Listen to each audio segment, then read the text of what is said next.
Ditendang suami saat aku hamil besar dan diusir waktu sahur karena difitnah selingkuh. Kubuat hari lebaran menjadi hari pembalasan untuknya. 30 hari sebelum lebaran. Pukul 2.30 dini hari. Aku terbangun bukan karena suara azan, tapi karena tendangan keras di perutku. Bangun. Dasar perempuan tak tahu diri. Rasa sakit itu luar biasa. Perutku yang sudah 9 bulan, sebesar bola dunia rasanya, menerima hentakan kaki suamiku sendiri, Mas Roni. Aku jatuh dari tempat tidur. Tanganku refleks memeluk perut dengan gemetar. Mas, apa-apaan ini? Aku merintih, air mata mengalir tanpa bisa kubendung. Ia berdiri di hadapanku dengan mata merah menyala. Wangi alkohol dan parfum wanita murahan menyengat dari sekujur tubuhnya. Bajunya kusut, kerah terbuka, ada bekas lipstik merah di lehernya. Jelas sekali baru pulang dari tempat maksiat. Jangan pura-pura polos, Melda. Ia membentak, suaranya menggelegar di rumah mungil kami. Kamu pikir aku nggak tahu? Hah? Jalan-jalan dengan laki-laki lain setiap aku pergi kerja. Apa? Mas, aku nggak pernah. Blam. Satu tendangan lagi mendarat di punggungku. Aku jatuh tertelungkup, perutku tertekan ke lantai dingin. Bayiku bergerak gelisah, menendang dari dalam. Seolah ia tahu, ia sedang tidak aman. Mas, tolong, dengar dulu, aku nggak pernah selingkuh. Aku merangkai kata di sela isakan. Bohong.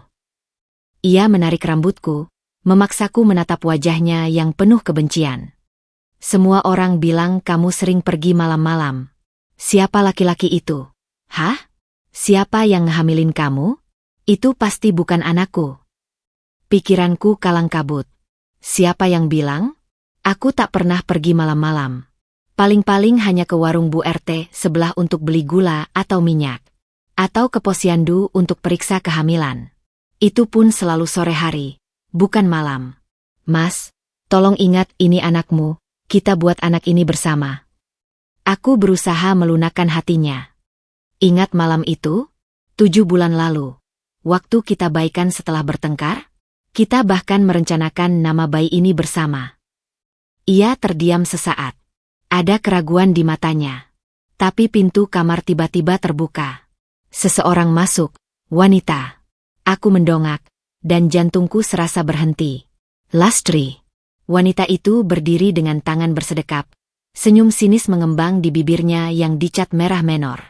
Ia memakai daster tipis yang jelas bukan untuk tidur. Rambutnya basah seperti baru keramas. Di rumahku. Malam-malam begini. Mas Roni, jangan percaya omongannya. Lastri berkata manis, mendekati suamiku. Ia melingkarkan tangan ke lengan Mas Roni. Dia itu pintar akting. Aku lihat sendiri seminggu lalu dia ngobrol mesra sama laki-laki di pasar. Perutnya gede, tapi matanya liar. Lastri. Aku menjerit histeris. Kamu fitnah aku. Kamu yang selama ini. Diam. Mas Roni membentak lebih keras. Ia melepaskan rambutku. Tapi itu bukan pertolongan. Ia malah meraih kerah bajuku, menyeretku bangkit, lalu menyeretku keluar kamar. Kakiku menggelepar, perutku berguncang hebat. Aku merasakan ada cairan hangat mengalir di pahaku.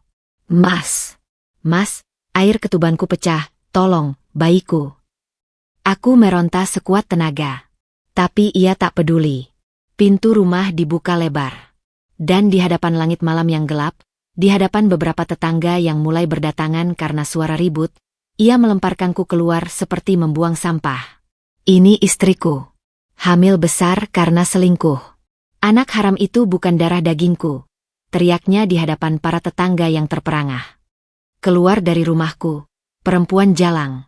Jangan pernah kembali. Aku jatuh tersungkur di tanah berdebu. Lututku lecet, tanganku berdarah. Tapi rasa sakit yang paling perih bukan di tubuhku, melainkan di hatiku. Mas, jangan begini, tolong, bayiku mau lahir. Aku merangkak mendekatinya, meraih ujung celananya. Ia menendang tanganku. Hidupku sudah cukup lama tertipu oleh perempuan sepertimu. Lastri muncul di ambang pintu. Ia menatapku dari atas, Senyum kemenangan merekah di wajahnya. Perlahan, ia menutup pintu rumahku. Rumah yang aku bersihkan setiap hari. Rumah yang aku hias dengan gorden biru kesukaannya.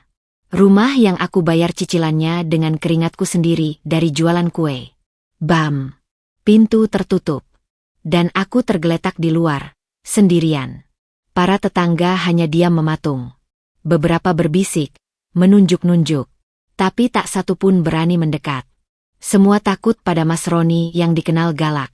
Semua takut dicap membantu, perempuan selingkuh, seperti aku. Aku menangis. Menangis sejadi-jadinya. Rasa malu, sakit hati, dan ngeri bercampur jadi satu. Tapi yang paling menyiksa adalah rasa sakit di perutku. Kontraksi mulai terasa hebat. Air ketubanku terus merembes.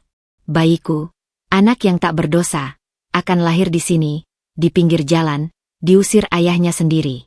Tuhan, kenapa ini terjadi padaku? Aku berdoa dalam hati, tanganku menggenggam erat tanah. Saat itulah, di tengah dinginnya malam, di antara para tetangga yang hanya diam menjadi penonton, seseorang maju. Ibu RT, Bu Lurah, wanita parubaya dengan hati emas. Astagfirullah, Melda, kamu kenapa, nak?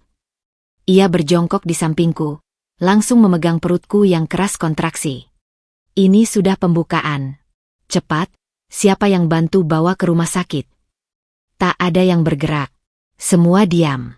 Bu Lurah menggerutu, lalu memanggil suaminya. Pak, tolong ambilkan motor. Cepat. Dengan susah payah, ia membantuku berdiri. Badanku lemas, pandanganku mulai kabur. Darah bercucuran di pahaku. Aku merasakan hidupku perlahan meninggalkan tubuh. Kuatkan, Melda. Demi bayimu, kuatkan. Bu Lurah tak henti menyemangati. Aku menoleh ke arah rumahku yang tertutup rapat. Lampu kamar masih menyala. Dari celah gorden, aku bisa melihat dua bayangan berpelukan. Mas Roni dan Lastri di dalam rumahku. Sementara aku di sini, sekarat di pinggir jalan karena ulah mereka.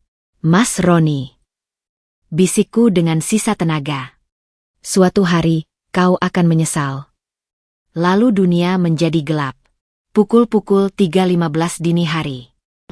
Saat kesadaranku mengambang di antara hidup dan mati, yang kuingat hanya suara azan subuh sayup-sayup dan tangan hangat Bu Lurah yang tak pernah lepas menggenggam jemariku. Melda, nak, buka matamu, jangan menyerah. Suara itu seperti dari ujung terowongan panjang. Aku ingin membuka mata, tapi tubuhku terasa sangat berat. Perutku masih mulas hebat, tapi anehnya rasa sakit itu seperti jauh, seperti bukan milikku. Di kejauhan, kudengar suara motor meraung, suara orang berteriak, suara pintu mobil ambulans dibuka. Bu, denyut nadinya melemah. Cepat, kita harus segera lakukan operasi. Bayinya bagaimana, Dok? Bayinya selamat, tapi ibunya pendarahan hebat. Kami harus segera ambil tindakan. Operasi? Pendarahan hebat? Apakah aku akan mati? Tuhan, jangan ambil aku sekarang. Anakku belum sempat kulihat wajahnya. Lalu gelap lagi. 1 jam kemudian, saat jarum jam menunjukkan pukul 4.30, aku samar-samar mendengar tangisan bayi. Kecil, mungil, dan sangat berharga. Ayo, Bu, bayinya lahir selamat. Anak laki-laki, berat 3,2 kilogram, panjang 49 cm. Selamat ya. Aku ingin tersenyum. Tapi tubuhku tak bisa digerakkan. Mataku masih terpejam, meski air mata mulai mengalir dari sudutnya. Bu Lurah. Aku berusaha bersuara. Iya, nak, ibu di sini. Tangannya kembali menggenggamku. Kamu hebat, Melda. Bayimu sehat. Cantik, mirip kamu. Bisa saya lihat. Bu Lurah menggendong bayi mungil itu dan mendekatkannya ke wajahku. Dengan susah payah, aku membuka mata. Dan disitulah, pertama kalinya aku melihat Kiano, meski saat itu aku belum memberinya nama. Dia kecil, merah, dengan rambut tipis basah dan mata terpejam. Tangisnya mereda begitu didekatkan ke dadaku. Ini anakmu, nak, anak yang kuat, sama seperti ibunya. Aku menangis. Tangis haru bercampur luka.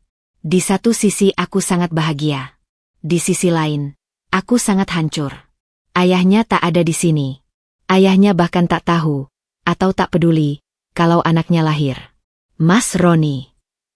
Gumamku. Bu Lurah menghela napas panjang. Wajahnya berubah muram. Nak, ibu harus kasih tahu sesuatu. Aku menatapnya, firasat buruk menjalar di dada. Pukul 5 pagi, rumah sakit bersalin. Bu Lurah bercerita dengan suara berat. Katanya, saat Bu Lurah membawaku ke rumah sakit, ia sempat mampir ke rumahku untuk meminta bantuan. Meminta Mas Roni ikut ke rumah sakit, atau setidaknya memberikan uang untuk biaya persalinan. Waktu ibu ketuk pintu, suamimu yang buka. Bajunya masih berantakan, rambut acak-acakan. Di belakangnya, perempuan itu, Lastri, duduk di sofa sambil minum kopi, santai saja. Dadaku sesak. Lalu, apa katanya? Ia bilang, bawa saja ke rumah sakit umum. Bu, itu anak haram, bukan tanggung jawab saya. Biar negara yang urus. Lalu ia tutup pintu di depan muka ibu. Aku diam. Air mata kembali mengalir. Tapi kali bukan air mata sedih. Ini air mata yang berbeda. Ini air mata yang mulai berubah menjadi bara. Bu Lurah, bisikku, siapa yang bayar biaya rumah sakit? Sudah, ibu yang bayar dulu. Nggak usah mikirin itu sekarang. Yang penting kamu dan bayimu selamat. Aku menggenggam tangannya erat-erat. Bu, saya akan ganti. Semua. Saya janji. Pukul 10 pagi. 2 perawat masuk ke kamarku.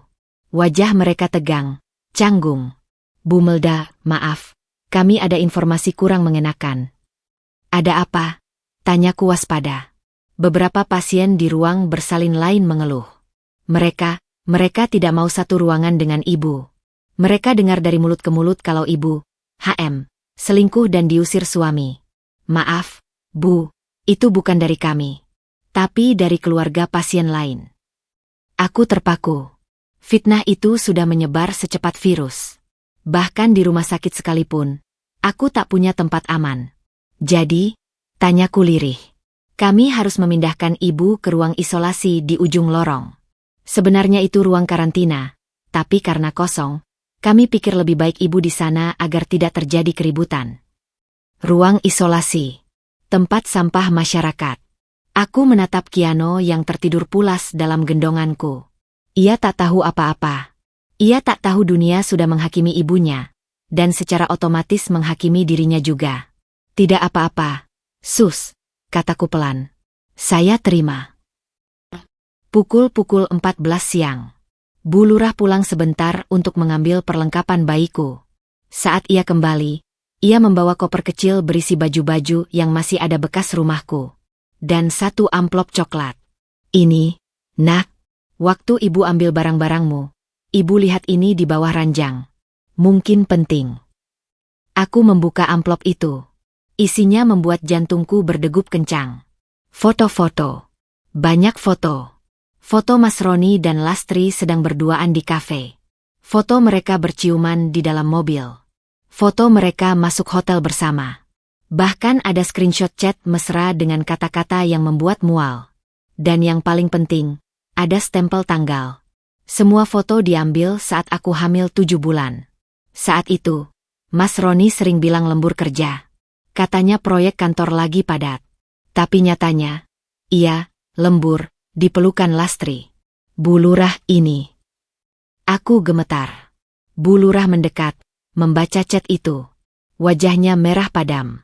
Dasar laki-laki keparat. Dia yang selingkuh. Tapi dia tuduh kamu. Dan lihat ini, Nak. Ia menunjuk salah satu chat. Ron, gimana caranya kita bisa hidup bareng tanpa gangguannya? Udah bosen lihat muka buntut itu. Sabar, sayang. Aku lagi mikir cara biar dia keluar dari rumah. Paling gampang fitnah selingkuh.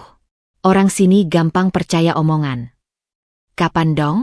Buruan, perutku juga mulai kelihatan. Perut? Kamu hamil? Sayang. Iya, Ron. Ini anak kita.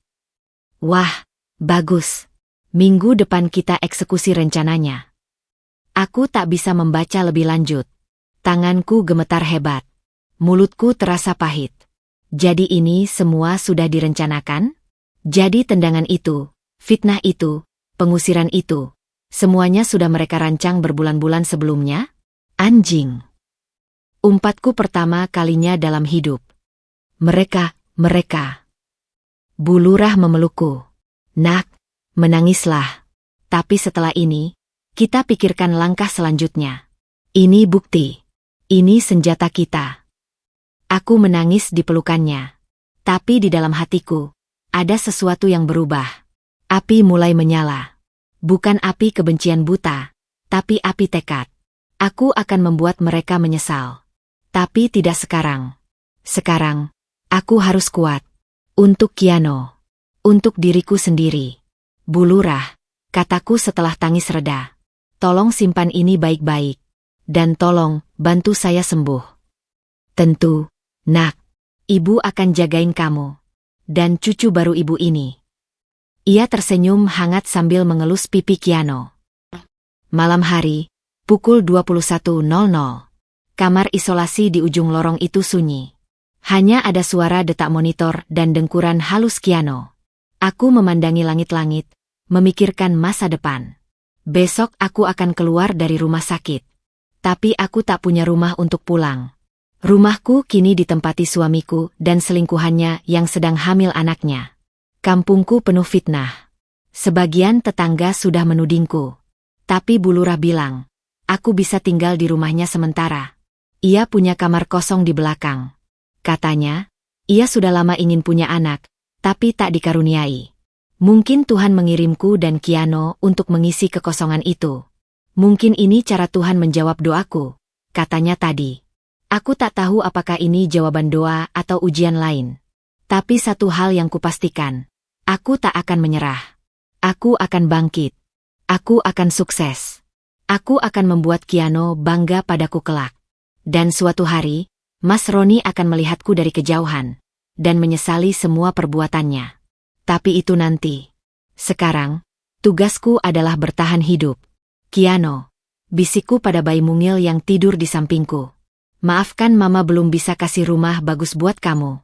Tapi Mama janji, suatu hari nanti, kita akan punya rumah sendiri. Rumah yang penuh cinta. Rumah yang gak akan ada laki-laki brengsek macam ayahmu. Kiano bergerak sedikit, lalu kembali pulas. Aku tersenyum getir. Lalu memejamkan mata, berusaha tidur. Besok adalah hari pertama dari hidup baruku. Pukul 23.30 malam. Saat aku hampir terlelap, pintu kamarku dibuka paksa. 2 orang polisi masuk, diikuti seorang suster yang panik. Bu Melda? Tanya polisi pertama dengan suara keras. Ya, ada apa, Pak? Aku bangkit, jantung berdegup kencang. Kami menerima laporan dari Bapak Roni Hidayat, suami saudari, bahwa saudari membawa kabur harta bersama berupa uang tunai dan perhiasan. Kami perlu melakukan penggeledahan dan pemeriksaan. Aku terpaku. Ini malam, jam 11.30, dan mereka datang untuk menggeledah kamar rumah sakitku. Tapi, Pak, saya baru saja melahirkan tadi pagi. Saya bahkan gak bisa jalan. Masa saya bisa bawa kabur uang dan perhiasan? Polisi itu tak peduli. Kami hanya menjalankan tugas. Bu, tolong koper ini dibuka. Ia menunjuk koper kecil yang berisi baju dan popok Kiano. Satu-satunya harta bendaku yang tersisa. Aku menggigit bibir, menahan amarah. Lalu perlahan, kubuka koper itu di hadapan mereka. Mereka membongkar isinya. Baju kusut, popok, botol susu, selimut bayi. Sisa uang 50.000 di dompetku. Tak ada perhiasan. Tak ada uang tunai. Polisi itu mendengus kesal. Lalu mereka pergi tanpa permisi. Tapi sebelum keluar, polisi kedua menoleh. Bu, saran saya, jangan macam-macam dengan Pak Roni. Beliau punya koneksi di atas. Kalau kamu nggak mau dipersulit, lebih baik mengalah. Pintu ditutup. Aku terduduk lemas. Jadi ini yang mereka maksud dengan koneksi? Jadi polisi pun bisa mereka perintah untuk menggangguku di saat seperti ini? Aku memeluk Kiano yang mulai rewel karena terbangun. Tenang, nak, tenang. Mama di sini. Tapi dalam hati, aku berteriak. Mas Roni, kau keterlaluan. Tapi ingatlah, setiap tindakan ada balasannya. Dan aku akan memastikan kau menuai apa yang kau tabur. Malam itu, di ruang isolasi rumah sakit, seorang perempuan baru lahir. Bukan lagi Melda yang lemah dan pasrah, tapi Melda yang siap berjuang. 3 hari setelah melahirkan, aku akhirnya diperbolehkan pulang dari rumah sakit. Tapi kata, pulang, terasa asing di telingaku karena aku tak punya rumah untuk dituju. Bu Lurah dengan setia menjemputku bersama Kiano yang mungil. Sepanjang perjalanan menuju rumah Bu Lurah, aku bisa merasakan tatapan tajam dari para tetangga yang kami lewati. Beberapa dari mereka berbisik-bisik di balik tirai jendela. Yang lain bahkan tak segan menunjuk-nunjuk ke arahku. Aku menunduk, memeluk Kiano erat-erat, berusaha melindunginya dari racun fitnah yang sudah menyebar lebih cepat dari wabah. Bu Lurah menggenggam tanganku, memberi kekuatan tanpa perlu berkata-kata. Sesampainya di rumah Bu Lurah yang sederhana namun hangat, aku disambut oleh Pak Lurah yang baik hati. Beliau sudah menyiapkan kamar di belakang rumah, kamar kecil dengan satu jendela yang menghadap ke kebun belakang. Nak Melda, anggap saja ini rumah sendiri, katanya dengan senyum tulus.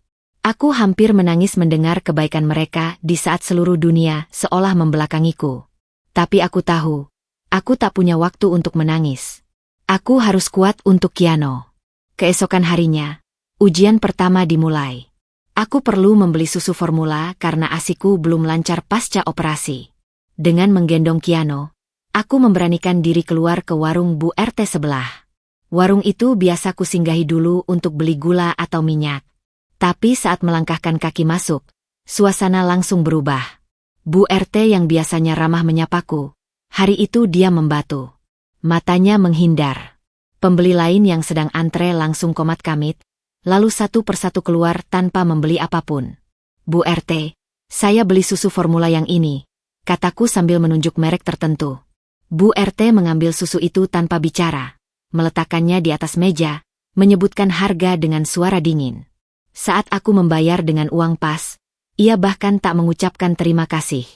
Aku pamit, tapi sebelum keluar, kudengar ia bergumam pada pembantu di belakang. Dasar nggak tahu malu, masih aja kelayapan. Lebih baik di rumah aja, ngurusi anak haramnya. Aku membeku di ambang pintu. Ingin rasanya berbalik dan membantah, tapi Kiano mulai rewel. Aku memilih pergi, membawa luka baru di hati. Fitnah itu tak berhenti di situ. Keesokan harinya, ibuku datang dari kampung sebelah. Beliau mendapat kabar dari tetangga yang baik hati, bahwa aku diusir suami karena selingkuh. Ibu datang dengan mata sembab, langsung memelukku erat. Nak, apa benar ini? Kamu selingkuh? Kamu bikin malu keluarga? Tanyanya dengan suara bergetar. Aku menjelaskan semuanya dengan panjang lebar, menunjukkan bukti-bukti foto yang kusimpan. Ibu menangis lebih keras setelah tahu kebenarannya. Dasar laki-laki keparat. Tapi nak, kenapa kamu diam saja? Kenapa nggak lapor polisi? Aku hanya bisa menggeleng. Melaporkan Mas Roni? Dengan koneksinya di kepolisian? Aku tahu itu akan percuma. Ibu memutuskan untuk menemaniku ke rumah lama. Bukan untuk meminta kembali, tapi untuk mengambil sisa barang-barangku yang mungkin masih ada. Saat kami tiba di depan rumah yang dulu kusuci setiap hari itu, pintu terbuka. Mas Roni keluar dengan wajah kesal. Di belakangnya, Lastri muncul dengan daster tipis dan perut yang mulai membuncit, membuktikan bahwa ia memang hamil anak Mas Roni, sesuai dengan chat yang kubaca di rumah sakit. Ngapain kalian kesini? Bentak Mas Roni tanpa basa-basi. Ibuku yang biasanya lembut, kali ini berdiri tegap di hadapannya. Roni, saya datang bukan untuk ribut. Saya hanya mau ambil barang-barang anak saya. Baju-bajunya, perlengkapan mandinya, dokumen-dokumennya. Lastri terkekeh sinis. Barang-barang? Di sini nggak ada barang dia. Semua udah aku bakar. Bajunya, fotonya, semuanya. Biar nggak ganggu pemandangan. Aku merasa dunia berhenti berputar. Kamu bakar? Itu semua punyaku. Ada baju yang kubeli sendiri, ada dokumen penting. Mas Roni malah tertawa. Dokumen? Surat nikah kita udah aku robek. Akte nikah? Udah aku hilangin. Jadi kamu nggak punya apa-apa lagi di sini. Sekarang pergi. Ibuku tak terima. Ia maju selangkah, menunjuk-nunjuk wajah Mas Roni. Kamu ini laki-laki atau hewan? Istri kamu baru aja melahirkan anak kamu. Kamu malah nikmati hidup dengan selingkuhan. Tuhan gak akan tidur. Roni. Blam. Semua terjadi begitu cepat. Mas Roni mendorong ibuku hingga terjatuh ke belakang. Kepala ibu membentur aspal halaman. Aku berteriak histeris. Ibu. Kiano ikut menangis keras. Aku berlutut di samping ibu yang tergeletak dengan mata terpejam. Darah mengucur dari pelipisnya. Tolong. Tolong. Tolong. Aku berteriak sekuat tenaga. Beberapa tetangga mulai berdatangan. Tapi bukannya menolong, mereka malah berdiri mematung, bergosip satu sama lain. Nah, itu dia. Anak durhaka sama ibunya, kata seseorang. Iya, ibunya ikut-ikut malu punya anak selingkuh, timpal yang lain. Mas Roni dan Lastri masuk ke rumah, menutup pintu rapat-rapat. Meninggalkan aku, ibuku yang berlumuran darah, dan Kiano yang menangis sejadi-jadinya. Untunglah, Pak Lurah kebetulan lewat. Beliau segera membawa ibu ke klinik. Aku mengekor di belakang dengan menggendong Kiano. Tubuh gemetar, hati hancur lebur.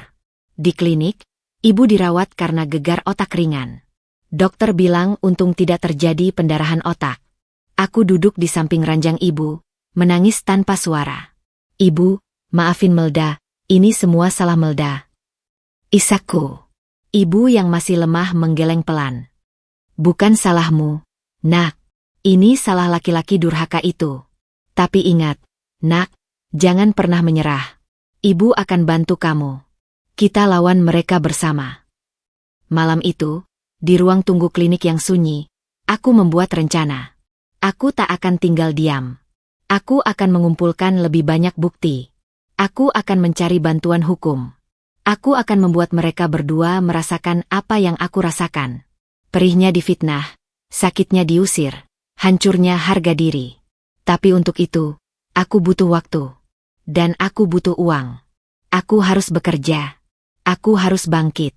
Keesokan harinya, saat aku menjenguk ibu, seorang perawat mendekat dengan wajah iba.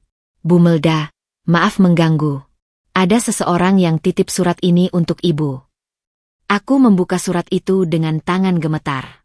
Isinya singkat, tapi cukup untuk membuat darahku mendidih. Mel, terima kasih sudah minggat. Hidupku jauh lebih tenang tanpa kamu. Anak haram itu jangan pernah cari-cari aku. Aku nggak akan pernah mengakuinya. Dan kalau kamu berani macam-macam, ingat, aku punya teman di mana-mana. Mulai dari polisi, sampai preman pasar. Pikirkan nasib anakmu sebelum bertindak bodoh. Salam, Mas Roni. Aku meremas surat itu kuat-kuat. Mataku panas, tapi air mata tak keluar. Sudah habis air mataku. Yang tersisa hanya amarah yang membara. Perawat itu masih berdiri di sampingku. Ragu-ragu. Bu, maaf, saya sebenarnya nggak mau ikut campur. Tapi, saya kenal dengan suster yang jaga di kamar ibu waktu melahirkan. Suster itu cerita, ada polisi yang datang malam-malam. Katanya, mereka sengaja dikirim untuk menggeledah ibu atas perintah suami ibu. Aku mengangguk pelan. Iya, Sus, saya tahu. Dan, satu lagi, Bu. Perawat itu menurunkan suaranya. Saya punya saudara yang kerja di pengadilan. Katanya, Mas Roni sudah daftarkan gugatan cerai atas nama ibu. Tuduhannya, selingkuh dan meninggalkan rumah tanpa izin. Sidang perdananya minggu depan. Gugatan cerai. Dia yang mendepakku, tapi dia yang menggugat cerai dengan tuduhan aku yang meninggalkan rumah. Sungguh dunia terbalik. Tapi justru disitulah titik balikku. Sidang perceraian. Disitulah aku akan punya panggung. Disitulah semua bukti akan kuperlihatkan. Disitulah kebenaran akan terungkap di hadapan hakim. Aku menatap Kiano yang tertidur pulas dalam gendongan. Nak, Mama akan buat ayahmu menyesal. Mama akan buat dia membayar semuanya. Untuk kamu, untuk nenekmu, untuk semua air mata yang sudah Mama tumpahkan. Keesokan harinya, aku mengunjungi kantor pengacara yang direkomendasikan Bu Lurah. Namanya Ibu Anindya, seorang pengacara feminis yang terkenal gigih membela perempuan korban KDRT. Setelah mendengar ceritaku dan melihat bukti-bukti yang kumiliki, ia tersenyum tipis. Melda, ini bukti yang sangat kuat. Foto-foto ini, chat ini, rekaman KDRT yang kamu punya, ini semua akan menjadi senjata kita di pengadilan. Tapi aku harus jujur padamu, ini tidak mudah. Lawan kita punya koneksi. Tapi aku punya nyali. Kamu siap? Aku mengangguk tegas. Saya siap, Bu. Saya sudah nggak punya apa-apa lagi. Yang saya punya hanya kebenaran dan tekad. Bagus. Kalau begitu, mari kita mulai perang. Saat aku keluar dari kantor pengacara, hujan turun deras. Aku berteduh di bawah atap, memeluk Kiano erat-erat. Di seberang jalan, aku melihat sebuah mobil mewah berhenti. Mas Roni turun, masuk ke sebuah kafe, bergandengan tangan dengan Lastri. Mereka tertawa lepas. Tak tahu bahwa badai sedang menanti mereka. Aku tersenyum pahit. Tertawalah sekarang, Mas Roni. Tertawalah selama kau bisa. Karena di pengadilan nanti, giliranku yang akan tertawa. Dan tawaku akan menjadi tangismu. Hari-hari setelah pertemuanku dengan Ibu Anindya adalah hari-hari terberat dalam hidupku. Bukan hanya karena hatiku masih hancur, tapi karena kenyataan pahit harus tetap dijalani. Aku punya Kiano yang harus kususui, aku punya ibu yang masih dalam masa pemulihan, dan aku punya tagihan rumah sakit yang menggunung. Bu Lurah memang baik hati membiarkanku tinggal gratis, tapi aku tak bisa selamanya bergantung pada beliau. Aku harus mandiri, secepat mungkin. Aku memutuskan untuk berjualan kue lagi, seperti dulu sebelum menikah. Dulu, dari jualan kuelah aku bisa membantu Mas Roni membayar cicilan rumah. Kini, dari keahlian yang sama, aku harus membangun hidup baru. Dengan sisa uang 50.000 di dompet, aku membeli tepung, gula, dan telur secukupnya. Bu Lurah meminjamkan dapurnya dan bahkan ikut membantu menguleni adonan di sela-sela kesibukannya sebagai istri lurah. Malam pertama membuat kue, Kiano rewel tak mau tidur. Aku memanggang sambil menggendongnya dengan kain jarik. Satu tangan mengaduk adonan, satu tangan menepuk-nepuk punggungnya. Keringat bercucuran, tapi semangatku tak padam. Ini demi kamu, nak, bisikku padanya. Mama akan buat kamu bangga. 3 hari kemudian, aku berhasil membuat 5 toples kue kering, nastar, kastengel, dan putri salju. Rasanya cukup enak, setidaknya untuk standar pemula. Aku mengambil foto dengan ponsel jadul pinjaman Bu Lurah, lalu mengunggahnya ke grup WhatsApp tetangga kompleks. Aku juga menitipkan beberapa toples di warung Bu RT, warung yang sama yang dulu pemiliknya menghinaku. Awalnya respons cukup baik. Beberapa tetangga lama yang masih punya hati memesan untuk keperluan arisan atau sekadar cemilan di rumah. Tapi kebahagiaanku tak berlangsung lama. 2 hari setelah aku mulai berjualan, Lastri datang ke warung Bu RT. Dengan perutnya yang semakin besar, ia berdiri di depan etalase tempat kue-kueku dipajang. Lalu dengan sengaja, ia mengambil 1 toples, membuka tutupnya, dan mengendusnya keras-keras. Awas aja kalau kadaluarsa, Bu RT, katanya dengan suara lantang. Saya dengar yang buat ini orang baru keluar RS. Siapa tahu habis minum obat, tangannya kena adonan. Kasihan yang beli nanti keracunan. Bu RT yang dulu dingin padaku, kali malah tertawa kecil. Iya juga, ya. Nanti saya pikir-pikir lagi jualannya. Aku yang saat itu kebetulan lewat untuk menitipkan stok baru, mendengar semuanya dari balik pintu. Tanganku gemetar menahan amarah. Tapi aku memilih diam, masuk, meletakkan kue-kue itu di atas meja, lalu pergi tanpa berkata apa-apa. Lastri tertawa puas di belakangku. Sejak hari itu, pesananku mulai menurun drastis. Bukan hanya karena isu kadaluarsa, tapi karena Lastri dan Mas Roni mulai gencar menyebar fitnah baru. Katanya, aku menggunakan uang hasil jualan untuk bayar pengacara, yang mereka sebut sebagai pengacara nakal, yang suka memperkeruh masalah rumah tangga orang. Katanya, Aku sedang berusaha merebut rumah yang sudah menjadi hak Mas Roni. Katanya, aku tega meninggalkan suami saat hamil orang lain, lalu balik menuntut ketika tahu suami punya istri baru. Semua omong kosong. Tapi masyarakat kita memang mudah percaya pada gosip. Suatu sore, saat aku sedang menyusui Kiano di teras belakang rumah Bu Lurah, seorang ibu-ibu parubaya datang. Wajahnya tidak kukenal. "Kamu Melda?" tanyanya ketus. "Iya, Bu. Ada perlu apa?" Ia melemparkan sebuah toples ke arahku. Isinya nastar buatanku, tapi sudah hancur dan berjamuran. "Ini jualan kamu." "Anak saya muntah-muntah habis makan ini. Dasar pedagang nggak bertanggung jawab." Aku terperanjat. "Bu, ini bukan produk saya. Kue saya selalu fresh. Saya jamin kualitasnya. Saya punya stempel tanggal produksi di setiap toples." Ibu itu tak peduli. Ia terus berteriak hingga beberapa tetangga berkumpul. Di antara kerumunan itu, aku melihat Lastri menyeringai. Ia merekam semuanya dengan ponselnya. Sontak aku paham, ini jebakan. Mereka sengaja menyewa orang untuk merusak reputasiku. Bu Lurah keluar dan mencoba melerai. Bu, tenang. Kita bicara baik-baik. Kalau memang ada masalah, kita selesaikan di meja, bukan dengan teriak-teriak." Ibu itu akhirnya pergi setelah Bu Lurah mengancam akan memanggil Hansip. Tapi kerusakan sudah terjadi. Beberapa tetangga yang tadinya hendak memesan, membatalkannya. Bahkan warung Bu RT mengembalikan semua stokku dengan alasan, sepi peminat. Malamnya, aku menangis lagi. Ini pertama kalinya aku menangis setelah sekian lama menahan diri. Kiano ikut menangis, seolah merasakan kesedihan ibunya. Aku menggendongnya, bergoyang pelan, menyanyikan lagu Nina Bobo dengan suara serak.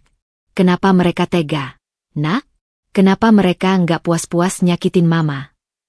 Di tengah tangis itu, ponselku berdering. Sebuah pesan masuk dari nomor tak dikenal. Aku membukanya, dan hatiku berhenti berdetak sejenak. Isinya foto Kiano yang sedang tidur di gendonganku, diambil dari kejauhan. Seseorang memata-mataiku. Di bawah foto itu, tertulis, "Berhenti jualan atau nyawa anakmu taruhannya." Aku gemetar hebat. Ini bukan lagi fitnah, ini ancaman pembunuhan. Aku segera menghubungi Ibu Anindya. Beliau menyuruhku tenang, lalu memintaku melaporkan ke polisi. Tapi aku ragu. Bukankah polisi di sini sudah disetir Mas Roni? Bukankah mereka yang dulu menggeledahku di rumah sakit? Kita laporkan ke polisi yang berbeda, Melda. Ke Polres, bukan Polsek. Dan kita bawa bukti. Aku punya kenalan di sana. Keesokan harinya, aku melapor. Butuh waktu 3 jam untuk meyakinkan petugas bahwa ini serius. Mereka akhirnya menerima laporanku dan berjanji akan menyelidiki. Tapi penyelidikan butuh waktu. Sementara aku butuh makan hari ini. Aku kembali ke rumah Bu Lurah dengan perasaan campur aduk. Di satu sisi lega karena laporan sudah masuk. Di sisi lain, aku masih harus memikirkan bagaimana menghidupi Kiano. Stok bahanku habis. Uangku tinggal 20.000, dan pesanan kosong. Bu Lurah melihat kegalauanku. Ia duduk di sampingku, meraih tanganku. "Nak, Ibu punya ide. Kamu bisa jualan online. Nggak cuma di kompleks ini. Ibu punya grup arisan sekecamatan. Ibu kenalkan kamu di sana."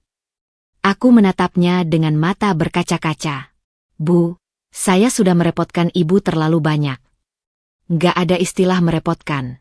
Kamu seperti anak Ibu sendiri. Lagi pula, Ibu percaya kamu perempuan baik-baik. Ibu nggak akan tinggal diam melihat kamu dihancurkan orang-orang brengsek itu." Dengan bantuan Bu Lurah, aku mulai merambah jualan online. Aku membuat akun di media sosial dengan nama Kue Kenangan Melda. Bu Lurah memfotokan kue-kueku dengan kamera bagus miliknya, mengatur pencahayaan, bahkan membuat deskripsi yang menarik. Dalam seminggu, pesanan mulai masuk. Bukan dari kompleksku, tapi dari luar. Dari ibu-ibu arisan, dari teman sekolah Bu Lurah, dari kerabat jauh. Tapi Mas Roni dan Lastri tak berhenti di situ. Mereka mencari tahu akun media sosialku, lalu mulai menyerang kolom komentar. Dari akun-akun palsu, Mereka menulis komentar jahat. Penipu ini jualan pakai bahan kadaluarsa. Istri selingkuh yang diusir suami. Jangan beli, nanti ikut sial. Komentar-komentar itu membuat beberapa pembeli ragu, membatalkan pesanan, atau meminta refund. Aku hampir menyerah. Tapi Ibu Anindya kembali memberiku semangat. Ini perang, Melda. Mereka nggak akan berhenti. Tapi kamu juga jangan berhenti. Kumpulkan semua bukti serangan mereka. Screenshot semua komentar jahat. Ini bisa jadi bukti pencemaran nama baik di pengadilan. Aku melakukan seperti yang disarankan. Setiap kali ada komentar jahat, aku screenshot, kucatat akunnya, kusimpan dalam folder khusus. Perlahan, aku mulai membalas dengan cara yang lebih cerdas. Aku memposting video proses pembuatan kueku, dari awal hingga akhir. Aku tunjukkan dapur yang bersih, bahan-bahan segar, dan yang paling penting, aku tunjukkan Kiano yang tersenyum di gendonganku sambil aku mengadon. Video itu viral. Bukan karena kuenya, tapi karena kisah di baliknya. Banyak ibu-ibu yang terharu melihat perjuanganku. Mereka mulai meninggalkan komentar semangat, berbagi postinganku, bahkan memesan dalam jumlah besar. Dari yang tadinya hanya 5 toples sehari, kini bisa sampai 20 toples. Lastri dan Mas Roni frustrasi. Mereka semakin gencar menyerang. Tapi kali ini komunitas online ikut membelaku. Setiap komentar jahat mereka langsung direspons oleh warganet. Iri ya sama perjuangan orang. Mending lo berkaca dulu deh. Dukung terus, Melda. Jangan menyerah. Suatu malam, aku menerima pesan dari Lastri. Bukan dari akun palsu, tapi dari akun aslinya. Isinya singkat, padat, dan penuh kebencian. Kamu pikir bisa menang, Melda? Jualan online doang sombong. Tunggu aja, di pengadilan nanti, kamu akan lihat siapa yang benar. Suamiku, mantan suamimu, akan hancurin kamu. Dan anak haram itu, jangan harap bisa nyentuh harta keluarga Roni. Aku membaca pesan itu berulang kali. Lalu aku tersenyum. Untuk pertama kalinya, aku tak marah. Justru aku merasa kasihan. Kasihan pada perempuan yang harus merebut laki-laki dari perempuan lain, lalu menghabiskan energinya untuk menjatuhkan mantan istri laki-laki itu. Alangkah sialnya hidup Lastri kalau itu yang ia pikirkan setiap hari. Aku membalas pesannya singkat. Kita lihat saja nanti di pengadilan, Lastri. Siapa yang benar, siapa yang salah. Dan ingat, Tuhan gak tidur. Keesokan harinya, Ibu Anindya menelepon dengan kabar baik. Melda, persiapan sidang sudah rampung. Bukti-bukti sudah kita susun rapi. Saksi-saksi sudah siap. Ada satu hal lagi. Aku berhasil mendapatkan rekaman CCTV dari rumah sakit malam kamu diusir. Rekaman itu menunjukkan Mas Roni menendang kamu dan menyeret kamu keluar. Ini bukti KDRT yang sangat kuat. Aku hampir menjatuhkan ponsel. Benarkah, Bu? Benar. Pemilik rumah sakit tadinya enggan memberikannya karena Mas Roni sudah melobi mereka. Tapi ada satu perawat yang terekam saat kejadian itu, dan perawat itu berani menjadi saksi. Ia melihat semuanya. Ia bahkan merekam dengan ponselnya, lalu memberikan salinannya padaku. Untuk pertama kalinya dalam berminggu-minggu, aku merasa ada secercah harapan. Bukan hanya harapan untuk menang di pengadilan, tapi harapan bahwa keadilan itu benar-benar ada. Bahwa meski semua orang seolah membelakangi, Tuhan selalu punya cara untuk menegakkan kebenaran. Malam itu, aku memeluk Kiano erat-erat. Nak, sebentar lagi Mama akan buktikan ke semua orang bahwa Mama bukan perempuan jalang. Mama akan buktikan bahwa ayahmu lah yang jahat. Dan setelah itu, kita akan hidup tenang. Tanpa mereka. Tanpa rasa sakit. Kiano tersenyum dalam tidurnya. Seolah ia mengerti. Seolah ia setuju. Perjuangan masih panjang. Sidang perdana tinggal beberapa hari lagi. Tapi aku siap. Aku sudah tidak takut lagi. Karena aku tahu, aku tidak sendirian. Ada Bu Lurah, ada Ibu Anindya, ada Kiano, dan yang paling penting, ada Tuhan yang selalu melihat. Dan di seberang sana, Mas Roni dan Lastri mungkin sedang merayakan kemenangan sebelum perang. Mereka mungkin berpikir gampang mengalahkan aku. perempuan lemah tanpa rumah tanpa uang. Tapi mereka lupa satu hal. Perempuan yang sudah kehilangan segalanya, tidak punya apa-apa lagi untuk ditakuti. Dan ketika perempuan seperti itu bangkit, dia akan menjadi badai yang tak terbendung. Aku adalah badai itu. Dan badai akan segera datang. Hari sidang perdana akhirnya tiba. Pagi itu, aku bangun lebih awal dari biasanya. Kubuka jendela kamar kecilku di rumah Bu Lurah, menghirup udara segar yang masih bercampur aroma mistis pagi hari. Kiano masih tertidur pulas di boks pinjaman dari tetangga. Wajahnya damai seperti tak tahu bahwa hari ini ibunya akan berperang. Aku memandanginya lama, mengusap pipinya yang lembut, lalu berbisik, "Doain Mama, Nak. Hari ini Mama akan lawan ayahmu." Bu Lurah sudah menyiapkan sarapan. Nasi goreng dengan telur mata sapi, plus segelas susu hangat. "Makan yang banyak, Nak. Biar kuat hadapi persidangan," katanya sambil menyodorkan piring. Aku makan dengan lahap, bukan karena lapar tapi karena tahu aku butuh energi. Ibu Anindya akan menjemputku pukul 8. Sidang dimulai pukul 9. Saat aku tiba di pengadilan negeri, suasana sudah ramai. Beberapa wartawan lokal berdiri di depan pintu masuk, mungkin sudah mencium bau berita sensasional perceraian artis atau pejabat. Tapi ternyata, mereka di sini untukku. Seseorang telah membocorkan kasusku ke media. Dan bocoran itu datang dari pihak Mas Roni sendiri. Mereka ingin mempublikasikanku sebagai istri selingkuh yang serakah, agar publik menghakimiku sebelum hakim memutuskan. Bu Melda, benarkah Anda digugat cerai karena selingkuh? Bu Melda, apa Anda benar-benar meninggalkan suami saat hamil? Bu Melda, bagaimana tanggapan Anda soal tudingan merebut harta bersama? Pertanyaan-pertanyaan itu menghujamku seperti anak panah. Aku diam, menunduk, berusaha melewati kerumunan dengan bantuan Ibu Anindya dan 2 petugas keamanan. Tapi di tengah hiruk-pikuk itu, aku melihat sesosok yang membuat darahku mendidih. Lastri. Ia berdiri di sisi lain pintu masuk, dengan perut besar dan senyum puas. Ia sengaja datang, sengaja menunjukkan diri, sengaja ingin membuatku makin terpuruk. Di sampingnya, Mas Roni dengan setelan rapi, berdasi, persis seperti pengusaha sukses yang menjadi korban istri durhaka. Mereka berpose sejenak di depan kamera, pura-pura mesra, pura-pura sedih. Lastri bahkan sempat mengusap air mata palsu, berkata pada wartawan, "Saya hanya ingin keadilan untuk suami saya dan anak yang sedang saya kandung." Aku muak. Tapi aku ingat pesan Ibu Anindya. Di pengadilan, jangan pernah menunjukkan emosi. Biarkan bukti yang bicara. Di ruang sidang, suasana terasa dingin meski AC menyala cukup tinggi. Kursi-kursi kayu berjejer rapi. Di depannya ada meja panjang untuk hakim. Aku duduk di kursi penggugat. Sebenarnya aku tergugat karena Mas Roni yang menggugat cerai. Tapi dengan bantuan Ibu Anindya, kami mengajukan gugatan balik atas KDRT dan pencemaran nama baik. Hakim ketua masuk. Seorang pria parubaya dengan kacamata tebal dan wajah datar. Semua berdiri, lalu duduk kembali setelah beliau memberi isyarat. Sidang dibuka. Pihak pengacara Mas Roni, seorang pria gendut berkumis tebal, langsung melontarkan tuduhan. Yang mulia, klien kami, Bapak Roni Hidayat, adalah suami yang baik dan bertanggung jawab.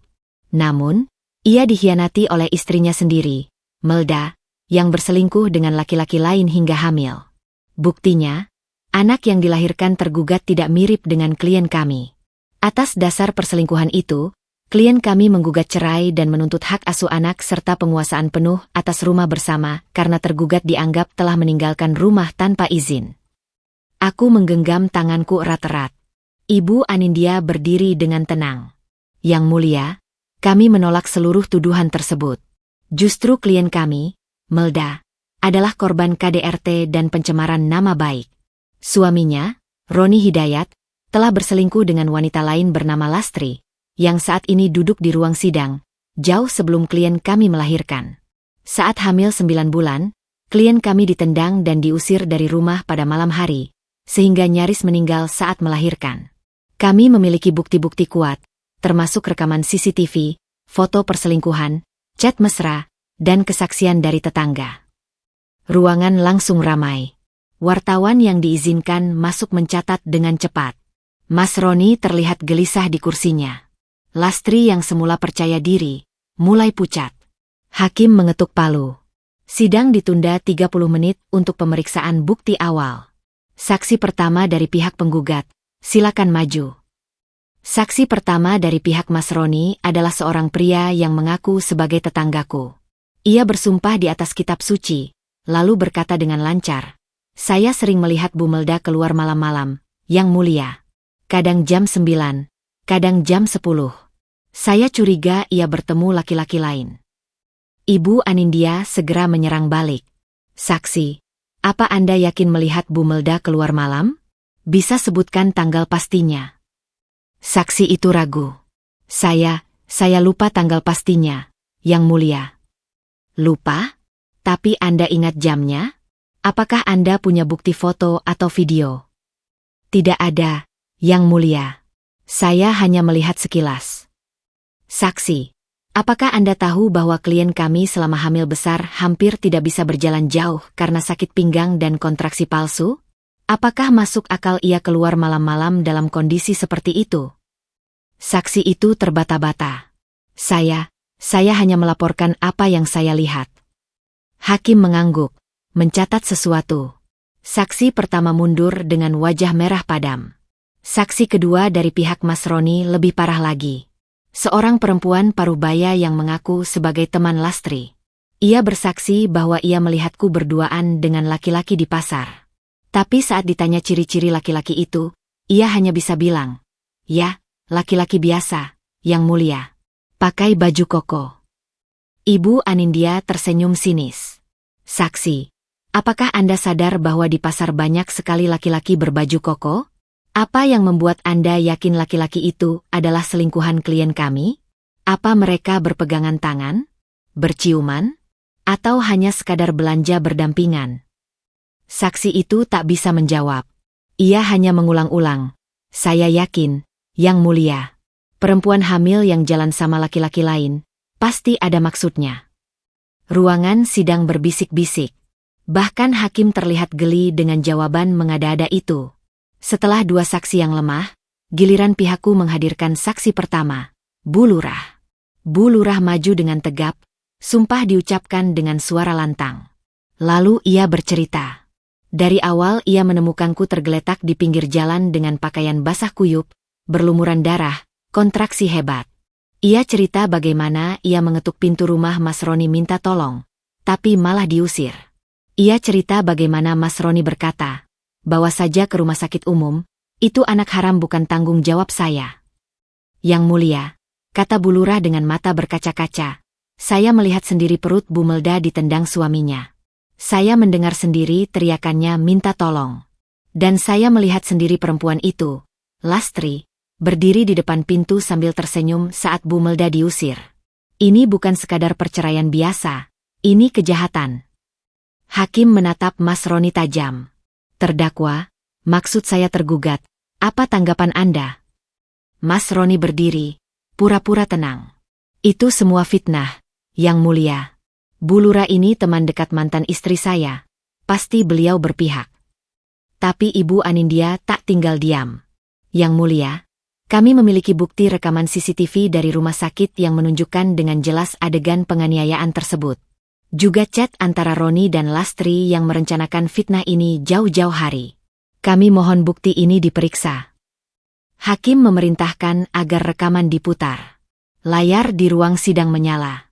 Dan disitulah, untuk pertama kalinya, semua orang melihat kebenaran. Rekaman buram dari CCTV rumah sakit menunjukkan Mas Roni menendang perutku yang besar, lalu menyeretku keluar seperti karung. Di sudut lain layar, terlihat Lastri keluar dari pintu rumah, melipat tangan, tersenyum. Ruangan hening. Lalu bisik-bisik mulai terdengar. Wartawan mencatat mati-matian. Wajah Mas Roni pucat pasi. Lastri menunduk, tak berani melihat layar. Hakim mengetuk palu keras-keras. Sidang diskors 15 menit. Saat istirahat, aku duduk di bangku panjang ruang tunggu. Tiba-tiba Mas Roni muncul di depanku. Wajahnya merah, napasnya memburu. "Kamu pikir bisa menang, Melda? Ini baru awal." Aku punya segalanya. Uang, koneksi, polisi, pengacara hebat. Kamu? Cuma perempuan murahan dengan bayi haram. Aku menatapnya datar. Lalu perlahan aku tersenyum. Mas, lihat sekelilingmu. Semua orang sudah tahu kebenaran. Rekaman itu, chat itu, semua sudah terungkap. Dan koneksimu? Pengacaramu yang hebat? Kenapa dia diam saja saat rekaman diputar? Mas Roni terperangah. Sebelum ia sempat menjawab, Ibu Anindya datang. Pak Roni, jangan mendekati klien saya. Ini bisa dianggap intimidasi. Saya akan laporkan ke hakim. Mas Roni mundur dengan kesal. Tapi sebelum pergi, ia berbisik. Awas kamu, Melda. Malam ini juga, aku akan kirim orang ke rumah Bu Lurah. Lihat saja, kamu dan anak haram itu akan celaka. Aku diam, tapi hatiku berdegup kencang. Ini bukan sekadar ancaman kosong. Mas Roni punya kenalan preman pasar yang biasa ia pakai untuk menagih utang. Aku harus waspada. Sidang dilanjutkan. Kali ini giliran Lastri dipanggil sebagai saksi dari pihak Mas Roni. Ia berjalan gontai, perut besar membuat jalannya lambat. Saat disumpah, suaranya gemetar. Ibu Anindya langsung menyerang. Saudari Lastri, apa hubungan Anda dengan Roni Hidayat? Lastri ragu. Saya, tunangannya. Tunangan? Padahal Roni masih terikat pernikahan dengan klien kami saat Anda mulai berhubungan. Benar. Lastri diam. Saudari Lastri, kami punya chat antara Anda dan Roni yang dikirim 6 bulan lalu. Di chat itu, Roni bilang, sabarlah, nanti aku fitnah dia selingkuh biar keluar dari rumah. Apakah Anda ingat chat itu? Lastri gemetar. Saya tidak ingat. Tidak ingat? Baik, saya bacakan. Chat tanggal 15 Januari, pukul 23.14. Roni menulis, sabarlah sayang, aku lagi mikir cara biar dia keluar dari rumah. Paling gampang fitnah selingkuh. Dan Anda membalas, cepat dong, perutku udah kelihatan. Apakah itu suara Anda? Ruangan sidang hening. Lastri menangis. Saya dipaksa Roni, Yang Mulia. Dia yang suruh saya ikut rencana itu. Saya hanya korban. Mas Roni melompat dari kursinya. Lastri, jangan sembarangan ngomong. Hakim mengetuk palu keras-keras. Tertib. Pak Roni, duduk. Saudari Lastri, lanjutkan. Tapi Lastri sudah kehilangan kendali. Ia menangis histeris, mengaku bahwa Mas Roni memang merencanakan semuanya. Bahwa ia hamil duluan. Lalu Mas Roni panik dan memutuskan menyingkirkan aku dengan cara keji. Lastri bahkan mengaku bahwa Mas Roni menyuruhnya aktif menyebar fitnah di kampung, memicu tetangga untuk membenciku, dan mengancam siapapun yang membantuku. Sidang ditunda lagi. Kali ini untuk waktu yang tidak ditentukan karena Lastri butuh pendampingan psikologis. Tapi kerusakan sudah terjadi. Di mata hakim, di mata publik, Mas Roni sudah telanjur tercatat sebagai laki-laki bejat. Saat aku keluar dari ruang sidang, wartawan kembali menyerbu. Tapi kali ini pertanyaannya berbeda. Bu Melda, benarkah suami Anda yang merencanakan fitnah? Bu Melda, apa yang Anda rasakan setelah mendengar pengakuan Lastri? Aku hanya diam. Tapi di dalam hati, ada perasaan campur aduk. Lega karena kebenaran mulai terungkap, tapi juga cemas karena ancaman Mas Roni masih menghantui. Malam harinya, seperti yang ia ancam, 3 orang preman datang ke rumah Bu Lurah. Mereka memukuli pintu, berteriak-teriak, memaksaku keluar. Bu Lurah langsung menelepon Pak Lurah dan Hansip. Tapi sebelum mereka tiba, preman itu sempat melempari rumah dengan batu. 1 batu pecah masuk ke kamar Kiano. Untung ia sedang aku gendong di ruang tamu. Batu itu jatuh tepat di boksnya, menghancurkan tempat tidurnya. Aku gemetar memeluk Kiano. Nak, kamu selamat, syukurlah kamu selamat. Bu Lurah marah besar.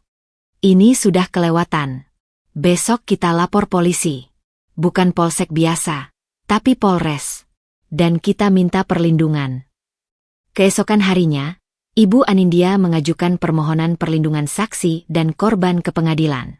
Dalam waktu 24 jam, permohonan itu dikabulkan. Aku dan Kiano mendapat pengawalan polisi setiap kali keluar rumah. Tapi itu tak cukup. Aku masih merasa tidak aman. Mas Roni punya banyak cara. Dan selama ia bebas, aku tak akan pernah tenang. Tapi di tengah ketakutan itu, ada secercah harapan. Pengakuan Lastri di sidang kemarin menjadi titik balik. Kini publik tahu siapa sebenarnya yang salah. Banyak tetangga yang dulu membenciku mulai mengirim pesan maaf. Beberapa bahkan menawarkan bantuan. Warung Bu RT yang dulu mengembalikan kueku, kini meminta maaf dan menawarkan kembali menjualkan daganganku. Aku menerima semua maaf itu dengan lapang dada. Tapi aku tak pernah melupakan siapa yang tetap setia di sisiku saat badai. Bu Lurah, Pak Lurah, Ibu Anindya, dan ibu kandungku yang meski masih sakit terus menyemangati dari rumahnya. Perang belum usai. Tapi setidaknya, kini aku tak berjuang sendirian. Dan di seberang sana, Mas Roni mulai merasakan panas. Koneksinya mulai menjauh, takut terseret. Lastri yang sudah membongkar semuanya kini juga dalam tekanan. Entah bagaimana nasib mereka selanjutnya. Tapi satu hal yang pasti, roda karma sudah mulai berputar. Dan aku, dengan Kiano dalam gendongan, siap menyaksikan putaran itu hingga akhir. Seminggu setelah sidang yang menghebohkan itu, aku berpikir semuanya akan berjalan mulus menuju kemenangan. Tapi ternyata aku terlalu naif. Mas Roni bukanlah lawan yang mudah dikalahkan, terutama karena ia memiliki apa yang tidak kumiliki: uang, koneksi, dan pemahaman sempurna tentang bagaimana sistem bisa dimanipulasi. Aku baru benar-benar memahami hal itu ketika seorang pria berbaju batik datang ke rumah Bu Lurah suatu sore. Ia mengaku sebagai ajudan pribadi kepala desa, bukan desaku, tapi desa tetangga tempat Mas Roni kini tercatat sebagai penduduk. Tujuannya? Menyampaikan pesan damai yang terdengar lebih seperti ancaman terselubung. Ibu Melda, Pak Kades titip pesan. Lebih baik urusan ini diselesaikan secara kekeluargaan. Jangan dibawa-bawa ke pengadilan terus. Kasihan anak ibu kalau nanti tumbuh dengan stigma orang tua berantem di pengadilan. Katanya dengan senyum manis yang membuat bulu kuduku merinding. Aku menatapnya tajam. Pak, saya hanya mencari keadilan. Suami saya menendang saya saat hamil 9 bulan, mengusir saya malam-malam, mengancam membunuh anak saya. Ini bukan sekadar urusan keluarga, ini kejahatan. Pria itu menghela napas. Ibu pikir, dengan terus melanjutkan ini, ibu akan menang? Di desa kami, Pak Roni punya banyak teman.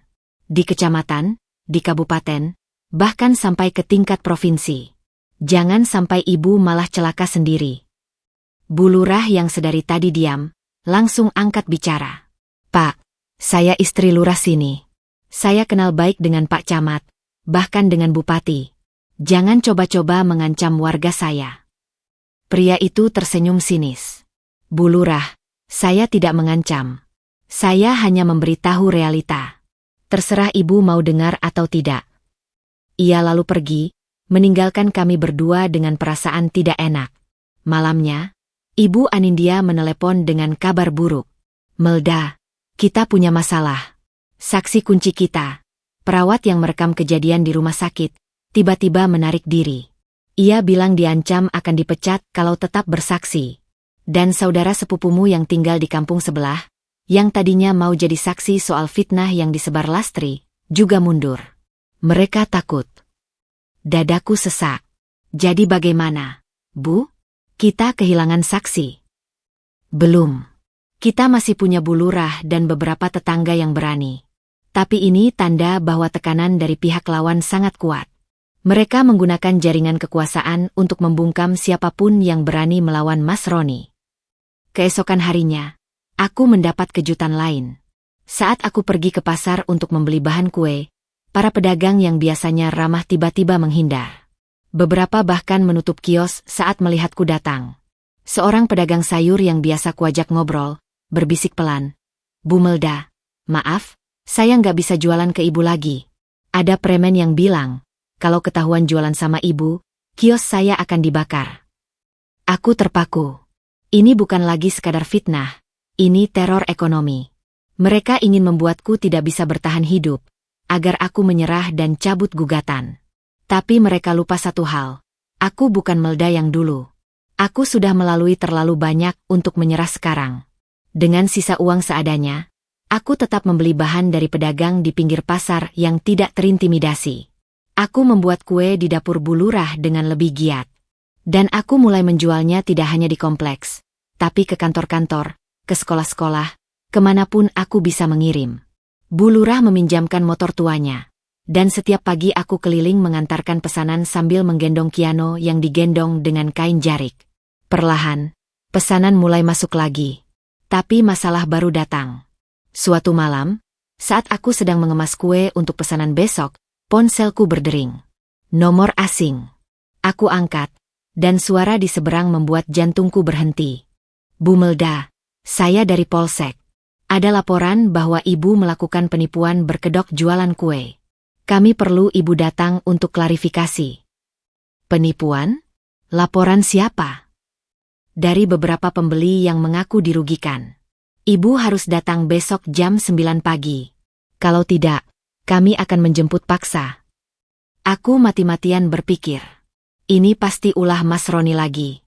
Ia menggunakan koneksinya di kepolisian untuk menjeratku dengan tuduhan palsu. Tapi aku tak punya pilihan selain datang. Pagi harinya, aku menggendong Kiano ke Polsek. Bu Lurah tak bisa mendampingi karena ada acara di kecamatan. Aku datang sendirian, dengan perasaan dak-dikduk. Di ruang pemeriksaan, seorang polisi muda dengan wajah sinis sudah menunggu. Duduk, Bu. Kita mau tanya beberapa hal.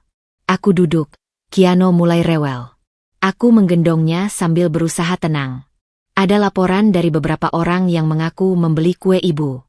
Katanya, kue ibu basi dan bikin mereka sakit perut. Mereka minta ganti rugi masing-masing 500.000. Totalnya 2 juta. Aku terperangah. Pak, itu tidak benar. Kue saya selalu fresh. Saya jamin kualitasnya. Mana bukti pembelian mereka? Mana kue yang sudah dibeli?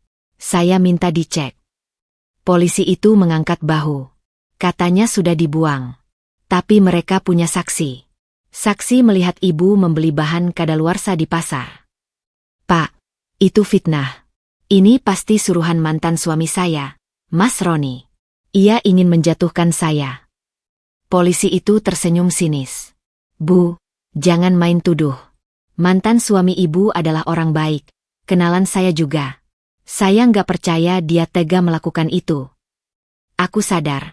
Di hadapanku adalah bagian dari jaringan Mas Roni. Aku tak akan mendapat keadilan di sini. Setelah 2 jam interogasi, aku diperbolehkan pulang dengan status wajib lapor setiap minggu. Artinya, setiap minggu aku harus datang ke Polsek, menghabiskan waktu berjam-jam, padahal aku harus membuat kue dan merawat Kiano.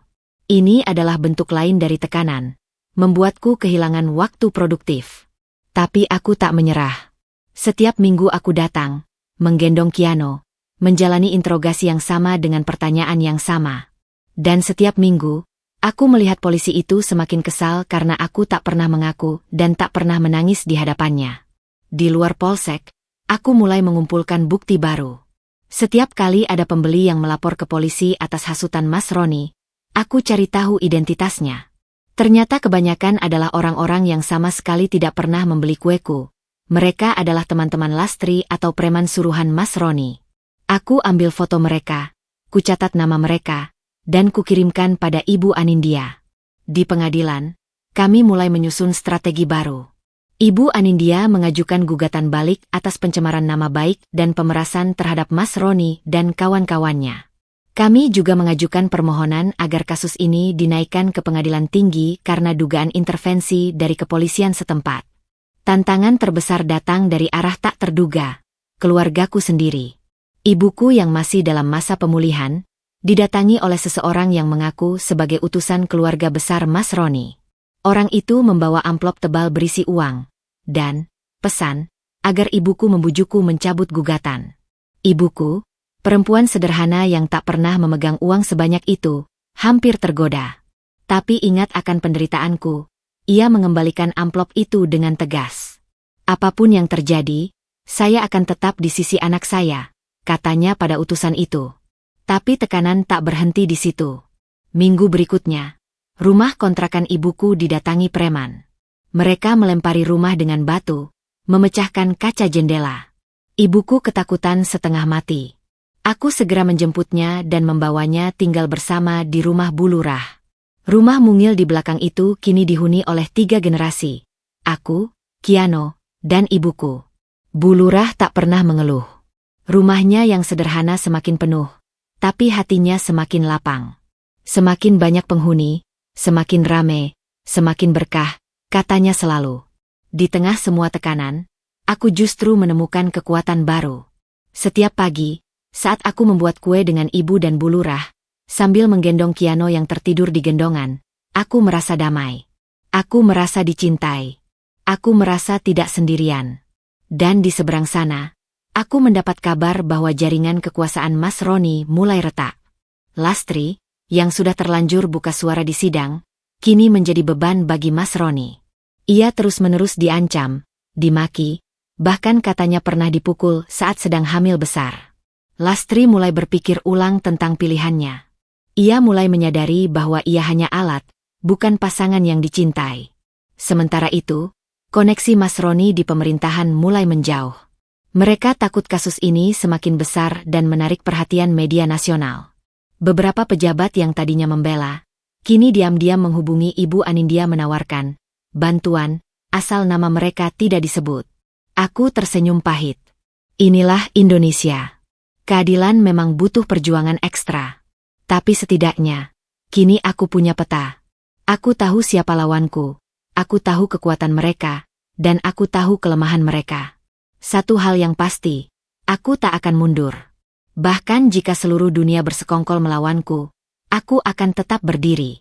Untuk Kiano. Untuk ibuku. Untuk semua perempuan yang pernah dipukul, difitnah, dan diusir tanpa keadilan. Dan ketika aku akhirnya jatuh, aku akan jatuh ke depan, bukan ke belakang. Karena pejuang sejati tidak pernah mundur.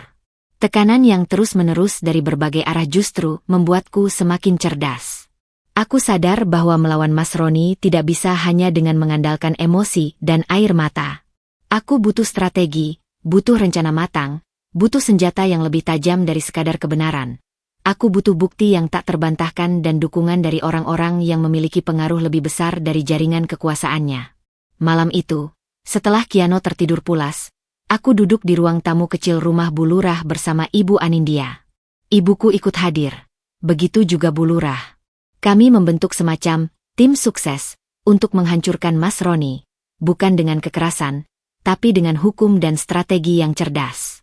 Melda, kita sudah punya cukup bukti untuk memenangkan perceraian dan mendapatkan hak asuh Kiano, buka Ibu Anindya.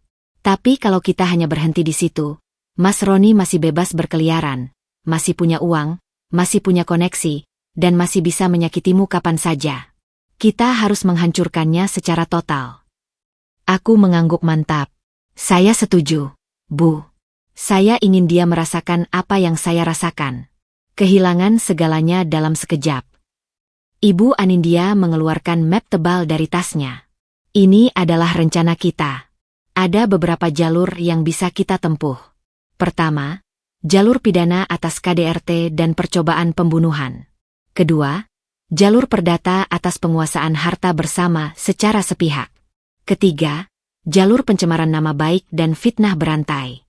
Keempat, dan ini yang paling penting, kita bongkar jaringan korupsi yang melibatkan dia dan teman-temannya di pemerintahan. Mataku membelalak. Korupsi? Mas Roni. Ibu Anindya tersenyum tipis. Kamu pikir dari mana dia punya uang sebanyak itu? Dia hanya pegawai swasta biasa, tapi tiba-tiba bisa punya rumah mewah, mobil baru, dan menyuap banyak orang. Aku sudah menyelidiki. Dia terlibat dalam proyek pengadaan barang di Dinas PU beberapa tahun lalu. Dan dia punya, bagi hasil, dengan beberapa pejabat. Ini informasi panas. Tapi kita butuh bukti. Bu Lurah yang sedari tadi diam, angkat bicara. Saya kenal seseorang di Dinas PU. Mantan pegawai yang dipecat karena berani membongkar praktik curang. Mungkin dia punya data. Bagus, kata Ibu Anindya. Itu bisa jadi saksi kunci. Tapi kita harus hati-hati. Orang-orang ini berbahaya. Mereka bisa melakukan apa saja untuk melindungi kepentingan mereka. Sejak malam itu, aku mulai bergerak lebih aktif. Tidak lagi sebagai korban yang pasrah, tapi sebagai pemburu yang mencari kelemahan lawan. Setiap hari, setelah membuat kue dan mengurus Kiano, aku menyempatkan diri untuk mencari informasi. Aku datangi tetangga-tetangga yang dulu dekat dengan Mas Roni, tapi kini mulai menjauh karena kasusnya semakin panas. Aku gali informasi dari pedagang pasar yang pernah menjadi korban preman-preman suruhannya. Aku bahkan menyamar menjadi pembeli di warung kopi tempat Mas Roni biasa nongkrong dengan teman-temannya. Dari situ, aku mendapat banyak informasi berharga. Bahwa Mas Roni ternyata punya hutang besar pada rentenir karena gaya hidupnya yang mewah. Bahwa Lastri sering bertengkar dengannya soal uang. Bahwa beberapa pejabat yang dulu dekat kini mulai menjauh karena takut terseret. Bahkan ada kabar bahwa Mas Roni mulai sering minum alkohol dan memukul Lastri jika sedang marah. Informasi terakhir itu membuatku tersenyum pahit. Lastri, yang dulu dengan sombong merebut suamiku, kini merasakan sendiri bagaimana rasanya hidup dengan laki-laki kejam itu. Tapi aku tak punya waktu untuk bersimpati padanya. Ia sudah memilih jalannya sendiri. Suatu sore, saat aku sedang menjemur kue di halaman belakang, seorang perempuan datang. Ia kurus, berpakaian lusuh, dan matanya sembab. Butuh beberapa detik bagiku untuk menyadari siapa dia. Lastri. Aku langsung waspada. Tanganku meraih Kiano yang sedang tidur di boks dekatku. Tapi Lastri mengangkat kedua tangannya. Tanda damai. Aku datang sendiri, Mel. Nggak bawa siapa-siapa. Aku cuma mau ngomong. Bu Lurah yang melihat dari dapur segera keluar, berdiri di sampingku dengan gagah. Ada apa kamu kesini? Mau bikin ulah lagi? Lastri menangis. Aku minta maaf. Aku sadar sekarang. Roni itu iblis. Dia perlakukan aku sama seperti dia perlakukan kamu dulu. Malah lebih parah. Dia pukul aku, tendang aku, meskipun aku lagi hamil anaknya. Aku mau bantu kalian. Aku dan Bu Lurah bertukar pandang. Ini bisa jadi jebakan. Tapi di sisi lain, ini bisa jadi kesempatan. Bantu bagaimana? Tanyaku hati-hati. Lastri mengeluarkan ponselnya. Aku punya rekaman. Banyak rekaman. Roni sering bicara bisnis kotor sama teman-temannya. Dia pikir aku cuma perempuan bodoh yang gak ngerti apa-apa. Tapi aku rekam semuanya. Aku juga punya foto-foto dia bersama pejabat, amplop-amplop uang, dokumen-dokumen penting yang dia simpan di lemari. Aku terperangah. Kamu berani melakukan itu? Kamu tahu risikonya. Lastri tertawa getir. Risiko? Aku sudah hamil anaknya. Tapi dia perlakukan aku seperti sampah. Tadi malam dia tendang perutku karena aku minta uang belanja. Aku jatuh, dan dia malah pergi keluar dengan perempuan lain. Aku sadar sekarang, Mel. Aku hanya alat. Dan setelah aku tidak berguna, dia akan buang aku seperti dia buang kamu. Aku menatap perut Lastri yang besar. Ada rasa iba yang tak terduga. Meskipun dia telah menghancurkan rumah tanggaku, dia tetaplah perempuan hamil yang terluka. Tapi aku tak bisa langsung percaya. Apa bukti kalau ini bukan jebakan? Lastri membuka ponselnya dan memutar sebuah rekaman. Di situ terdengar suara Mas Roni dengan jelas, sedang berdiskusi dengan seseorang tentang setoran untuk proyek PU. Jumlahnya puluhan juta. Lalu rekaman lain, suara Mas Roni memaki-maki Lastri dengan kata-kata kotor, diikuti suara benturan. Rekaman lain lagi, foto-foto Mas Roni bersama pejabat di hotel, dengan amplop-amplop coklat di atas meja. Aku menarik napas dalam. Ini bukti yang sangat kuat. Lastri mengangguk. Aku mau kasih semua ini ke kamu. Tapi ada syaratnya. Bu Lurah langsung curiga. Syarat apa?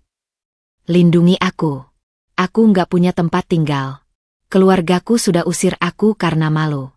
Teman-temanku semua teman Roni. Kalau Roni tahu aku melakukan ini, dia akan bunuh aku. Aku dan bayiku. Aku memandang Bu Lurah. Ibu Anindya harus tahu ini. Tapi ini juga risiko besar. Melindungi Lastri berarti menambah musuh baru. Mas Roni pasti akan lebih marah. Tapi di sisi lain, Lastri adalah saksi kunci yang bisa membawa Mas Roni ke penjara. Aku harus bicara dengan pengacaraku dulu, kataku akhirnya. Sementara itu, kamu bisa tinggal di sini. Tapi ingat, satu langkah curang, dan aku sendiri yang akan melaporkanmu ke polisi. Lastri menangis haru. Makasih, Mel. Makasih. Aku janji nggak akan macam-macam. Malam itu, rumah Bu Lurah semakin penuh. Kini ada 3 generasi. Aku, ibuku, Kiano, Bu Lurah, Pak Lurah, dan Lastri yang hamil besar. Anehnya, meski penuh sesak, rumah itu terasa hangat. Lastri yang dulu sombong, kini duduk diam di pojok, sesekali mengusap perutnya sambil menangis pelan. Ibu Anindya datang malam itu juga setelah aku meneleponnya. Ia memeriksa semua bukti dari Lastri dengan teliti. Wajahnya semakin cerah seiring ia membaca satu persatu. Melda, ini luar biasa. Dengan bukti ini, kita tidak hanya bisa memenangkan perceraianmu, tapi juga bisa menjerat Mas Roni dengan kasus korupsi dan KDRT berat. Ditambah lagi, Lastri bersedia menjadi saksi kunci. Ini hat-trick. Tapi ada satu masalah. Lastri butuh perlindungan. Ibu Anindya segera mengurus perlindungan saksi ke Lembaga Perlindungan Saksi dan Korban. Prosesnya butuh waktu, tapi setidaknya kami sudah memulainya. Seminggu kemudian, Lastri melahirkan. Bayi perempuan, kecil dan mungil. Saat melihat anaknya, Lastri menangis histeris. Mel, aku takut anak ini mirip Roni. Kalau dia besar nanti, apa dia akan jahat seperti bapaknya? Aku memeluknya. Entah mengapa, di saat seperti itu, semua dendamku pada Lastri luntur. Mungkin karena kami sama-sama korban laki-laki yang sama. Mungkin karena aku tahu bagaimana rasanya melahirkan tanpa suami di sisi. Mungkin karena aku melihat ketakutannya yang tulus sebagai ibu baru. Enggak, Lastri. Anak ini akan baik kalau kita didik dengan baik. Jangan biarkan masa lalu menentukan masa depannya. Lastri menangis di pelukanku. Maafin aku, Mel. Maafin aku udah hancurin rumah tangga kamu. Aku nggak pantas dapat kebaikan kamu. Aku diam sejenak, lalu menjawab pelan. Aku maafin kamu. Tapi ingat, ini bukan berarti kita berteman. Ini hanya karena kita sama-sama ibu. Dan ibu harus saling melindungi. Sejak saat itu, Lastri tinggal di kamar terpisah di rumah Bu Lurah. Aku tetap menjaga jarak, tapi aku tak lagi membencinya. Ia adalah saksi sekaligus bukti hidup dari kekejaman Mas Roni. Dan dengan bantuannya, rencana balas dendamku semakin matang. Kami mulai menyusun strategi untuk serangan terakhir. Targetnya, menghancurkan Mas Roni secara total di hari Lebaran. Ibu Anindya setuju bahwa momen Lebaran, saat semua orang berkumpul dan saling memaafkan, justru akan menjadi momen paling dramatis untuk mengungkap semua kebusukannya. Bayangkan, kata Ibu Anindya dengan mata berbinar. Saat semua orang bersalam-salaman, saat sanak saudara berkumpul, saat suasana penuh maaf dan damai, disitulah kita hadir dengan bukti-bukti kejahatannya. Media pasti akan meliput besar-besaran. Publik akan marah. Dan hukum akan bergerak lebih cepat karena tekanan publik. Aku tersenyum. Ini bukan sekadar balas dendam pribadi. Ini tentang keadilan. Tentang menunjukkan pada dunia bahwa perempuan yang direndahkan, diusir, dan difitnah, bisa bangkit dan melawan. Tapi untuk mencapai hari itu, kami harus melewati banyak rintangan. Mas Roni masih punya jaringan. Masih ada oknum polisi dan pejabat yang membelinya. Dan yang terpenting, kami harus menjaga Lastri dan bayinya tetap aman. Aku mulai membagi tugas. Ibuku dan Bu Lurah fokus mengurus Kiano dan bayi Lastri. Pak Lurah membantu mengamankan rumah dari kemungkinan serangan. Ibu Anindya mengurus jalur hukum dan perlindungan saksi. Dan aku terus berjualan kue, mengumpulkan uang untuk biaya perang, sambil sesekali menemui informan-informan baru yang memberi data tambahan tentang kejahatan Mas Roni.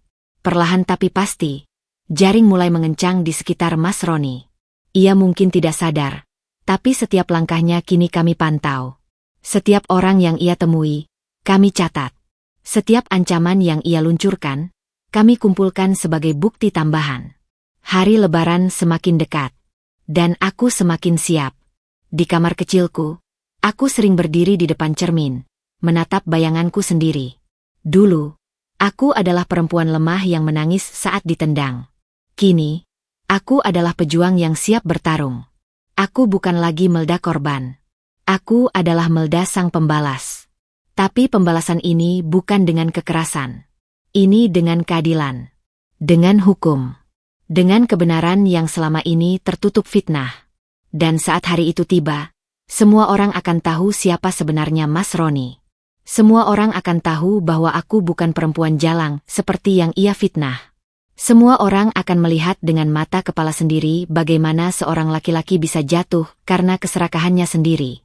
Kiano, anakku, akan tumbuh dengan mengetahui bahwa ibunya pernah berjuang mati-matian untuk keadilan. Bahwa ibunya tidak pernah menyerah meski dunia seolah melawannya. Dan kelak, ia akan bangga padaku. Malam itu, sebelum tidur, aku memeluk Kiano erat-erat.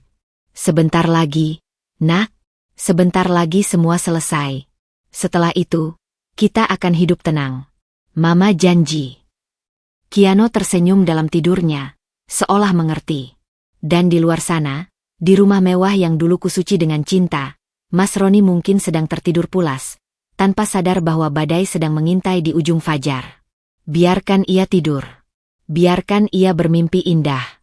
Karena saat lebaran tiba, mimpinya akan berubah menjadi mimpi buruk yang tak akan pernah ia lupakan. Hari persidangan lanjutan tiba lebih cepat dari perkiraanku. Sebenarnya sidang berikutnya dijadwalkan seminggu setelah lebaran, tapi tiba-tiba Ibu Anindya meneleponku 2 hari sebelum lebaran dengan kabar mengejutkan. Melda, ada perubahan jadwal. Sidang lanjutan akan digelar besok, H1 Lebaran. Ini permintaan dari Hakim Ketua karena ada urgensi tertentu. Aku curiga ini tekanan dari pihak lawan. Mereka ingin cepat-cepat menyelesaikan kasus ini sebelum Lebaran agar publik cepat lupa. Dadaku berdegup kencang. H1 Lebaran. Artinya, rencanaku untuk menjadikan hari Lebaran sebagai momentum pembalasan harus dimajukan. Tapi aku sudah siap. Semua bukti sudah di tangan, saksi-saksi sudah siaga, termasuk Lastri yang meski baru melahirkan seminggu lalu, bersedia hadir dengan menggendong bayinya. Pagi itu, aku bangun lebih awal. Ku minum air hangat, ku makan sarapan seadanya, lalu ku kenakan baju koko putih dan rok panjang berwarna krem. Penampilan sederhana yang menunjukkan aku adalah ibu biasa yang hanya mencari keadilan. Kiano ku gendong dengan kain jarik batik peninggalan ibuku. Ia akan ikut ke sidang.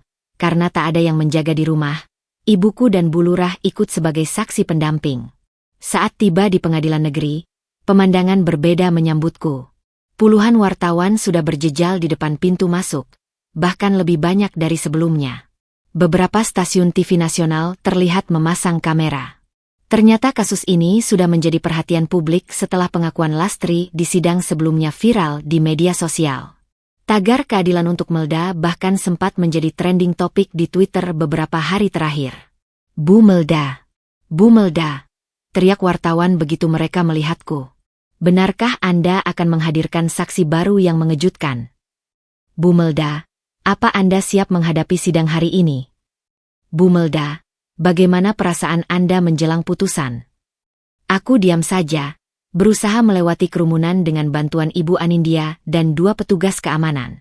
Di tengah hiruk-pikuk itu, aku melihat Mas Roni tiba dengan mobil mewahnya. Ia turun dengan setelan mahal, wajah percaya diri, didampingi pengacara gendut berkumis tebal itu. Ia sempat melambai pada wartawan, pura-pura ramah, sebelum masuk ke gedung. Di dalam ruang sidang, suasana terasa berbeda. Kursi-kursi tamu penuh sesak dengan pengunjung. Beberapa aktivis perempuan tampak hadir, membawa spanduk kecil bertuliskan, "Hentikan KDRT," dan "Keadilan untuk korban." Di barisan belakang, aku melihat beberapa pejabat yang wajahnya samar-samar ku kenal. Mereka adalah koneksi Mas Roni, datang mungkin untuk memberi dukungan moral atau sekadar mengawasi jalannya sidang. Hakim Ketua masuk. Semua berdiri. Lalu sidang dimulai. Baik. Kita lanjutkan sidang dengan agenda pemeriksaan saksi dari pihak tergugat, kata Hakim. Saudari Melda, siapa saksi yang akan Anda hadirkan? Ibu Anindya berdiri. Yang mulia, hari ini kami akan menghadirkan 3 saksi.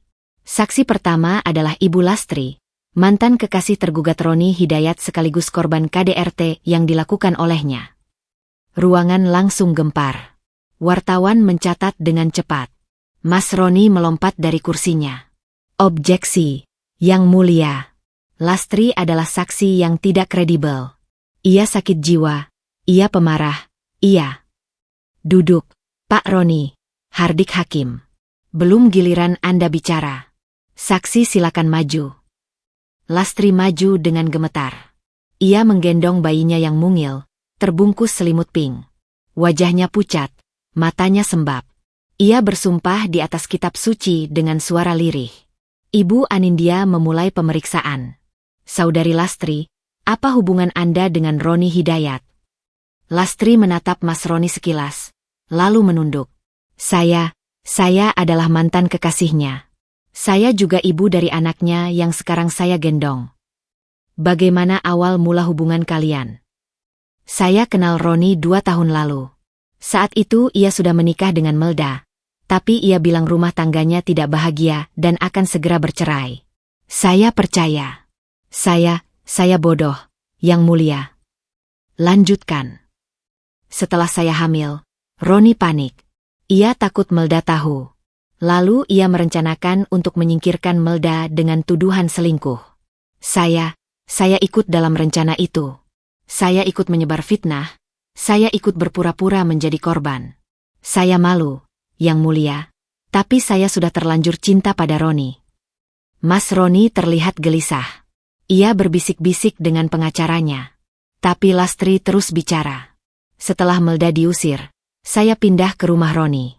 Saya pikir saya akan bahagia. Tapi ternyata Roni sama kejamnya pada saya seperti ia kejam pada Melda. Ia sering memukul saya, menendang saya, bahkan saat saya hamil besar. Ia selingkuh dengan perempuan lain. Ia tidak pernah memberi uang belanja cukup. Ia hanya memakai saya.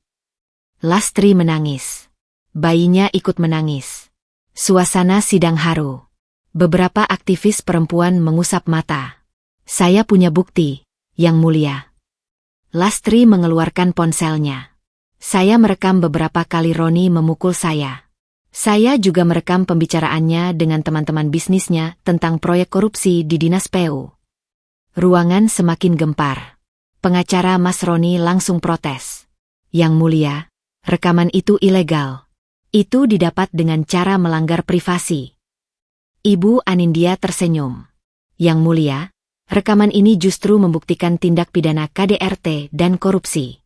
Ini alat bukti yang sah menurut hukum. Hakim memerintahkan agar rekaman diputar.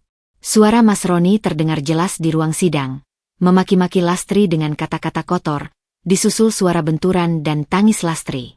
Lalu rekaman lain, suara Mas Roni tertawa dengan seseorang, membicarakan setoran.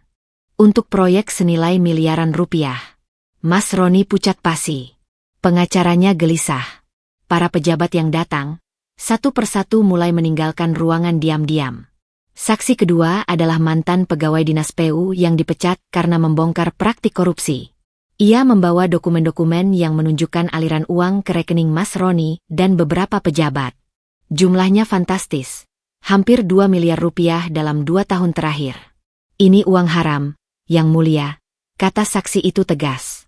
Uang dari proyek fiktif, markup anggaran, dan suap dari kontraktor. Roni Hidayat adalah pengepul yang menjembatani kontraktor dengan pejabat. Ia mendapat komisi 10% dari setiap proyek. Mas Roni berteriak, itu fitnah. Saya tak pernah. Tapi hakim mengetuk palu keras-keras. Tertib. Saksi ketiga adalah seorang preman pasar yang selama ini menjadi tangan kanan Mas Roni. Ia datang dengan tangan diborgol, diamankan polisi setelah tertangkap dalam razia premanisme. Ia bersaksi bahwa Mas Roni sering menyuruhnya dan teman-temannya untuk mengintimidasi saksi-saksi yang akan melawan, termasuk mengancamku, melempari rumah Bu Lurah, dan meneror ibuku. Saya terpaksa, Yang Mulia. Roni bayar saya. Tiap kali ada yang mau bersaksi, saya dikasih tugas buat nakut-nakutin. Yang gak mau diomongin, dianterin uang biar diam. Saya menyesal, Yang Mulia. Tapi ini yang saya tahu. Hakim menggeleng-geleng kepala. Wajahnya terlihat sangat kecewa. Setelah semua saksi, giliran pengacara Mas Roni menghadirkan saksi mereka. Tapi saksi pertama, polisi yang dulu memeriksaku di polsek, mundur di menit terakhir. Saksi kedua, tetangga yang mengaku melihatku selingkuh, juga tidak hadir dengan alasan sakit. Saksi ketiga, seorang pejabat yang diharap membela Mas Roni, bahkan tidak menjawab panggilan pengadilan. Jaringan kekuasaan Mas Roni runtuh dalam sehari. Semua orang takut terseret. Hakim mengetuk palu. Sidang diskors 30 menit. Setelah itu, agenda pembacaan putusan sela. Aku duduk lemas di kursiku. Ibu Anindya menggenggam tanganku. Kita hampir sampai, Melda. Tinggal selangkah lagi. Di seberang ruangan, Mas Roni terlihat marah. Ia membentak-bentak pengacaranya, lalu melayangkan tatapan penuh kebencian padaku. Tapi di matanya, aku melihat ketakutan. Ketakutan yang dulu aku rasakan saat ia menendang perutku. Kini gilirannya. 30 menit berlalu cepat. Hakim masuk kembali. Semua tegang. Berdasarkan fakta persidangan, keterangan saksi, dan bukti-bukti yang diajukan, majelis hakim memutuskan mengabulkan gugatan cerai yang diajukan oleh Melda terhadap Roni Hidayat. Menyatakan Roni Hidayat terbukti melakukan KDRT berat dan pencemaran nama baik. Menghukum Roni Hidayat untuk membayar nafkah anak sebesar 5 juta rupiah per bulan hingga Kiano dewasa, serta denda 100 juta rupiah atas KDRT. Menetapkan hak asuh Kiano sepenuhnya berada di tangan Melda. Dan yang terpenting, memerintahkan penyitaan sementara aset-aset Roni Hidayat untuk proses penyidikan lebih lanjut terkait dugaan korupsi dan pencucian uang. Ruangan gempar. Wartawan langsung menyerbu keluar untuk menyebarkan berita. Aktivis perempuan bersorak. Aku menangis haru di pelukan Ibu Anindya. Tapi aku belum puas. Ini baru putusan sela. Masih ada sidang lanjutan untuk kasus kriminalnya. Tapi setidaknya, langkah pertama sudah dimenangkan. Saat aku keluar ruang sidang, Mas Roni menyusulku. Wajahnya merah, napasnya memburu. Kamu pikir menang, Melda? Ini belum selesai. Aku punya uang, punya koneksi. Aku bisa banding. Kamu nggak akan pernah tenang selama aku masih hidup. Aku menatapnya tenang. Lalu tersenyum. Mas, lihat sekelilingmu. Semua koneksimu sudah kabur. Uangmu akan disita. Dan kau akan masuk penjara. Ini baru awal. Besok Lebaran, dan kau akan merayakannya di sel tahanan. Selamat Lebaran, Mas. Mas Roni membeku. Lalu tanpa diduga, Lastri muncul dari belakangku. Ia mendekati Mas Roni, menatapnya tajam. Roni, ini anakmu.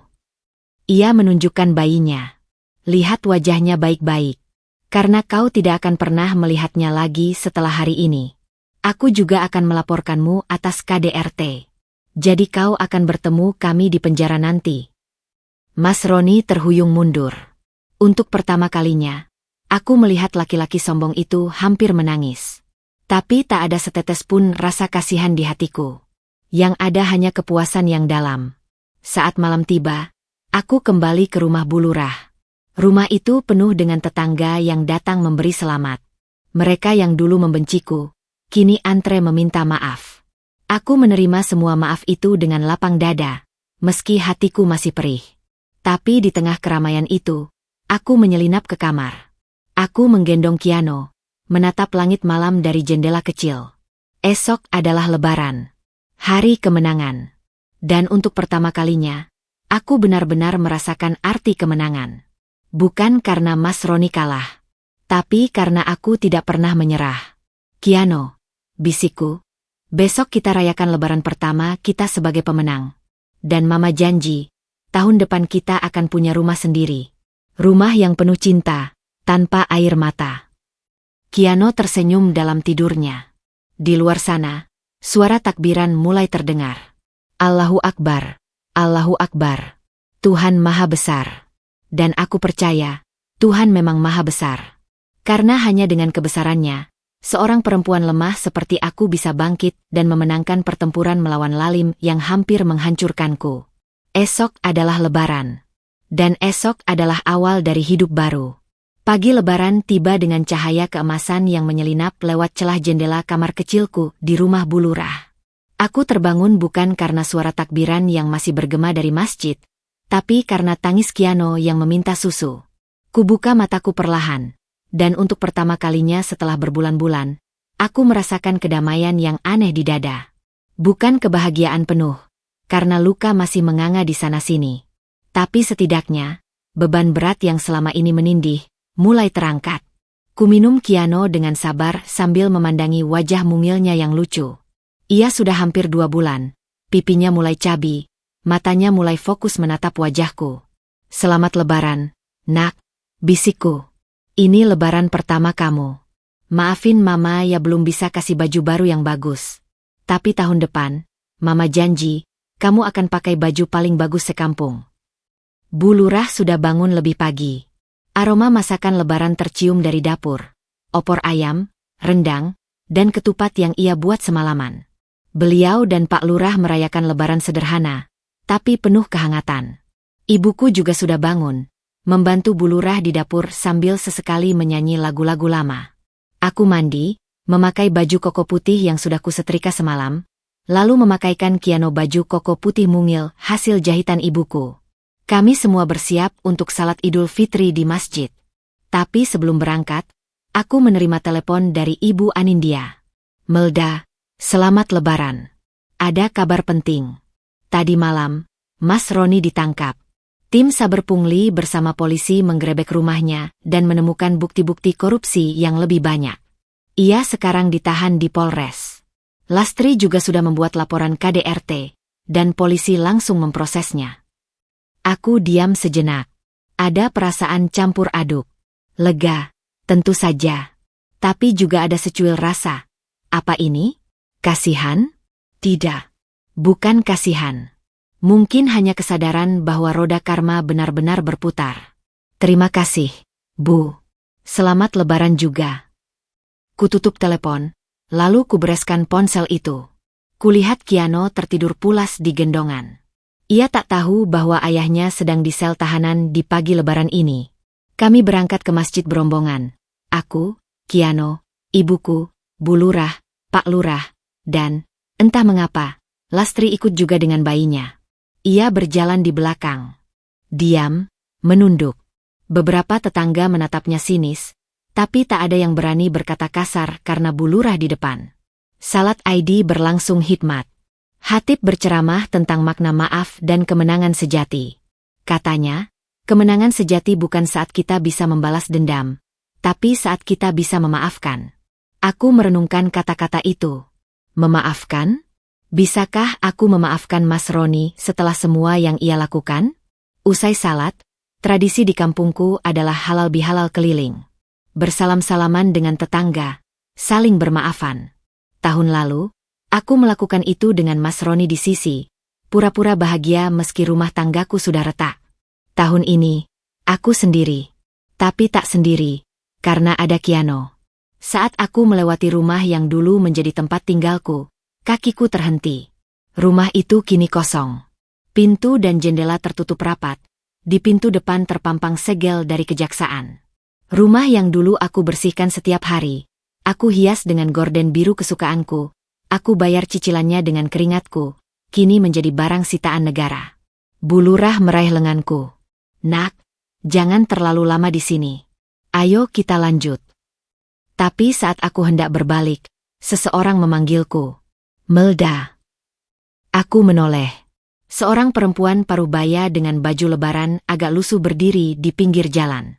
Butuh waktu beberapa detik untuk menyadari siapa dia. Mamaknya Mas Roni, ibu mertuaku dulu. Perempuan yang dulu selalu membelai kepalaku, memanggilku, anak, dan menangis di pernikahanku. Kini ia berdiri dengan wajah penuh penyesalan. Nak, maafin Mamak. Suaranya bergetar. Mamak nggak tahu kalau Roni sejahat itu. Mamak kira kamu benar-benar selingkuh. Mamak malu sendiri. Aku diam. Ingin rasanya berkata kasar. Di mana kau saat aku diusir? Di mana kau saat cucumu lahir? Tapi aku lihat wajahnya yang sudah keriput, matanya yang basah. Ia juga korban. Korban dari anaknya sendiri yang pembohong. Satu persatu tetangga mendekat. Mereka yang dulu membenciku, kini mengantre untuk bersalaman dan minta maaf. Bu RT yang warungnya sempat memboikot kueku, datang dengan wajah tertunduk. Mel, maafin Bu RT ya. Bu RT dulu percaya omongan orang. Ternyata kamu gak salah apa-apa. Aku menerima salam mereka satu persatu. Tanganku terasa lelah, tapi hatiku mulai hangat. Mungkin ini yang namanya kemenangan. Bukan saat musuh jatuh, tapi saat orang-orang yang dulu menjauh, kembali mengulurkan tangan. Di tengah keramaian itu, seseorang berteriak, "Mobil polisi!" Ada mobil polisi masuk kampung. Semua menoleh. Benar saja, sebuah mobil tahanan berwarna putih berhenti di depan rumah yang dulu menjadi milik Mas Roni. Dua polisi turun, membuka pintu belakang. Dan keluarlah Mas Roni dengan baju tahanan oranye, tangan di borgol. Sontak semua tetangga mengerumuni. Mas Roni menunduk, tak berani menatap siapapun. Wajahnya kusut, kumisnya tak terpangkas, matanya merah. Dulu ia selalu tampil rapi, wangi, percaya diri. Kini ia seperti bayangan dari dirinya yang dulu. Seorang polisi berkata lantang, "Mohon izin, kami hanya akan mengambil beberapa barang bukti tambahan. Tahanan kami bawa untuk menunjukkan lokasi penyimpanan dokumen." Mas Roni mendongak. Matanya mencari-cari di kerumunan. Lalu bertemu dengan mataku. Ia berhenti. Mulutnya terbuka, tapi tak ada suara keluar. Lalu perlahan, ia berjalan mendekat, masih dalam kawalan polisi. "Mel." Suaranya parau. "Maaf, aku minta maaf." Aku memeluk Kiano erat-erat. Semua tetangga diam, menanti reaksiku. "Maaf?" Ulangku pelan. "Kau pikir dengan bilang maaf, semua selesai? Kau tendang aku saat hamil 9 bulan. Kau usir aku malam-malam. Kau fitnah aku selingkuh. Kau ancam bunuh anakku. Dan kau pikir, maaf, cukup?" Mas Roni menunduk. Air mata mulai mengalir di pipinya. Untuk pertama kalinya, aku melihat laki-laki sombong itu menangis. Aku hancur, Mel. Semuanya hilang. Rumah, uang, koneksi. Bahkan Lastri juga laporin aku. Aku nggak punya siapa-siapa lagi. Aku diam sejenak. Lalu kutarik napas dalam-dalam. "Mas, dengar. Aku sudah dapat keadilan. Pengadilan sudah memutuskan. Tapi soal maaf, aku belum bisa memberi maaf sekarang. Luka ini masih terlalu dalam. Mungkin suatu hari nanti, saat Kiano sudah besar, saat aku sudah benar-benar sembuh. Tapi hari ini aku hanya bisa bilang, terima kasih." Mas Roni terperangah. "Terima kasih." "Iya. Terima kasih karena kau sudah menunjukkan siapa dirimu yang sebenarnya. Terima kasih karena kau sudah mengajarkanku untuk kuat. Dan terima kasih karena kau sudah memberiku Kiano, satu-satunya hal baik yang pernah kau beri dalam hidupku." Mas Roni terisak. Ia ingin mendekat, mungkin ingin menyentuh Kiano. Tapi aku mundur selangkah. Polisi juga menariknya. "Sudah, Pak. Waktunya habis," kata polisi itu. Mas Roni digiring ke mobil. Sebelum masuk, ia menoleh sekali lagi. "Mel, jaga anak kita baik-baik." Aku tak menjawab. Hanya menatap mobil itu pergi, membawa laki-laki yang dulu kucinta, kini menjadi orang asing yang kubenci. Tapi di hatiku, ada kelegaan yang aneh. Bukan karena ia dihukum, tapi karena bab ini akhirnya benar-benar tertutup. Mobil itu menghilang di tikungan. Suasana kampung kembali ramai, tapi dengan bisik-bisik berbeda. "Kasian juga ya Roni. Tapi dia salah sih. Yang penting Melda sekarang tenang." Aku tak peduli pada bisik-bisik itu. Aku menggendong Kiano, berjalan meninggalkan kerumunan. Di ujung jalan, Bu Lurah, ibuku, dan Lastri menungguku. Lastri memeluk bayinya erat. Wajahnya juga tenang, meski matanya masih sembab. "Kita pulang, yuk," kata Bu Lurah. Rendangnya sudah dingin. Aku tersenyum. "Pulang," kata yang indah. Meski pulang ke rumah kontrakan kecil di belakang rumah Bu Lurah, tapi itu adalah rumah. Rumah yang penuh cinta, tanpa kekerasan, tanpa fitnah. Di rumah, kami makan bersama. Suasana lebaran yang hangat. Kiano tidur di pangkuan ibuku. Bayi Lastri tidur di boks pinjaman. Bu Lurah dan Pak Lurah tertawa lepas. Dan aku merasa damai. Sore harinya, aku duduk di teras, memandangi langit senja yang jingga. Ponselku berdering. Pesan dari Ibu Anindya. Selamat Lebaran, Melda. Kabar baik. Mas Roni divonis 5 tahun penjara untuk kasus korupsi dan KDRT. Lastri dapat perlindungan dan akan tinggal di rumah aman. Kini giliranmu memulai hidup baru. Aku membalas singkat. Terima kasih untuk semuanya, Bu. Selamat Lebaran. Kututup ponsel. Kupandangi Kiano yang terbangun dan mulai oceh. Kau tahu, Nak? Hari ini adalah hari pembalasan. Tapi bukan pembalasan dengan kebencian. Pembalasan dengan keadilan. Dan Mama merasa lega. Malam tiba. Takbiran kembali bergema. Aku memeluk Kiano, ikut bergumam. Allahu Akbar, Allahu Akbar. Tuhan Maha Besar. Dan dengan kebesarannya, Ia telah menunjukkan bahwa kebenaran, meski tertunda, tak akan pernah terkalahkan. Aku menatap bintang-bintang di langit. Untuk pertama kalinya setelah sekian lama, aku tersenyum tulus. Hari ini, di hari Lebaran ini, aku benar-benar merdeka. Merdeka dari rasa takut. Merdeka dari tekanan. Merdeka dari masa lalu yang kelam. Dan esok, aku akan memulai hidup baru. Bersama Kiano. Bersama ibuku. Bersama orang-orang baik yang tak pernah meninggalkanku. Di luar sana, di dalam sel tahanan, Mas Roni mungkin sedang merenungkan hidupnya. Tapi itu bukan urusanku lagi. Urusanku hanyalah membahagiakan anakku, membahagiakan diriku sendiri. Karena aku pantas bahagia. Karena aku sudah berjuang cukup keras untuk itu. Selamat Lebaran, dunia. Selamat Lebaran, hidup baru.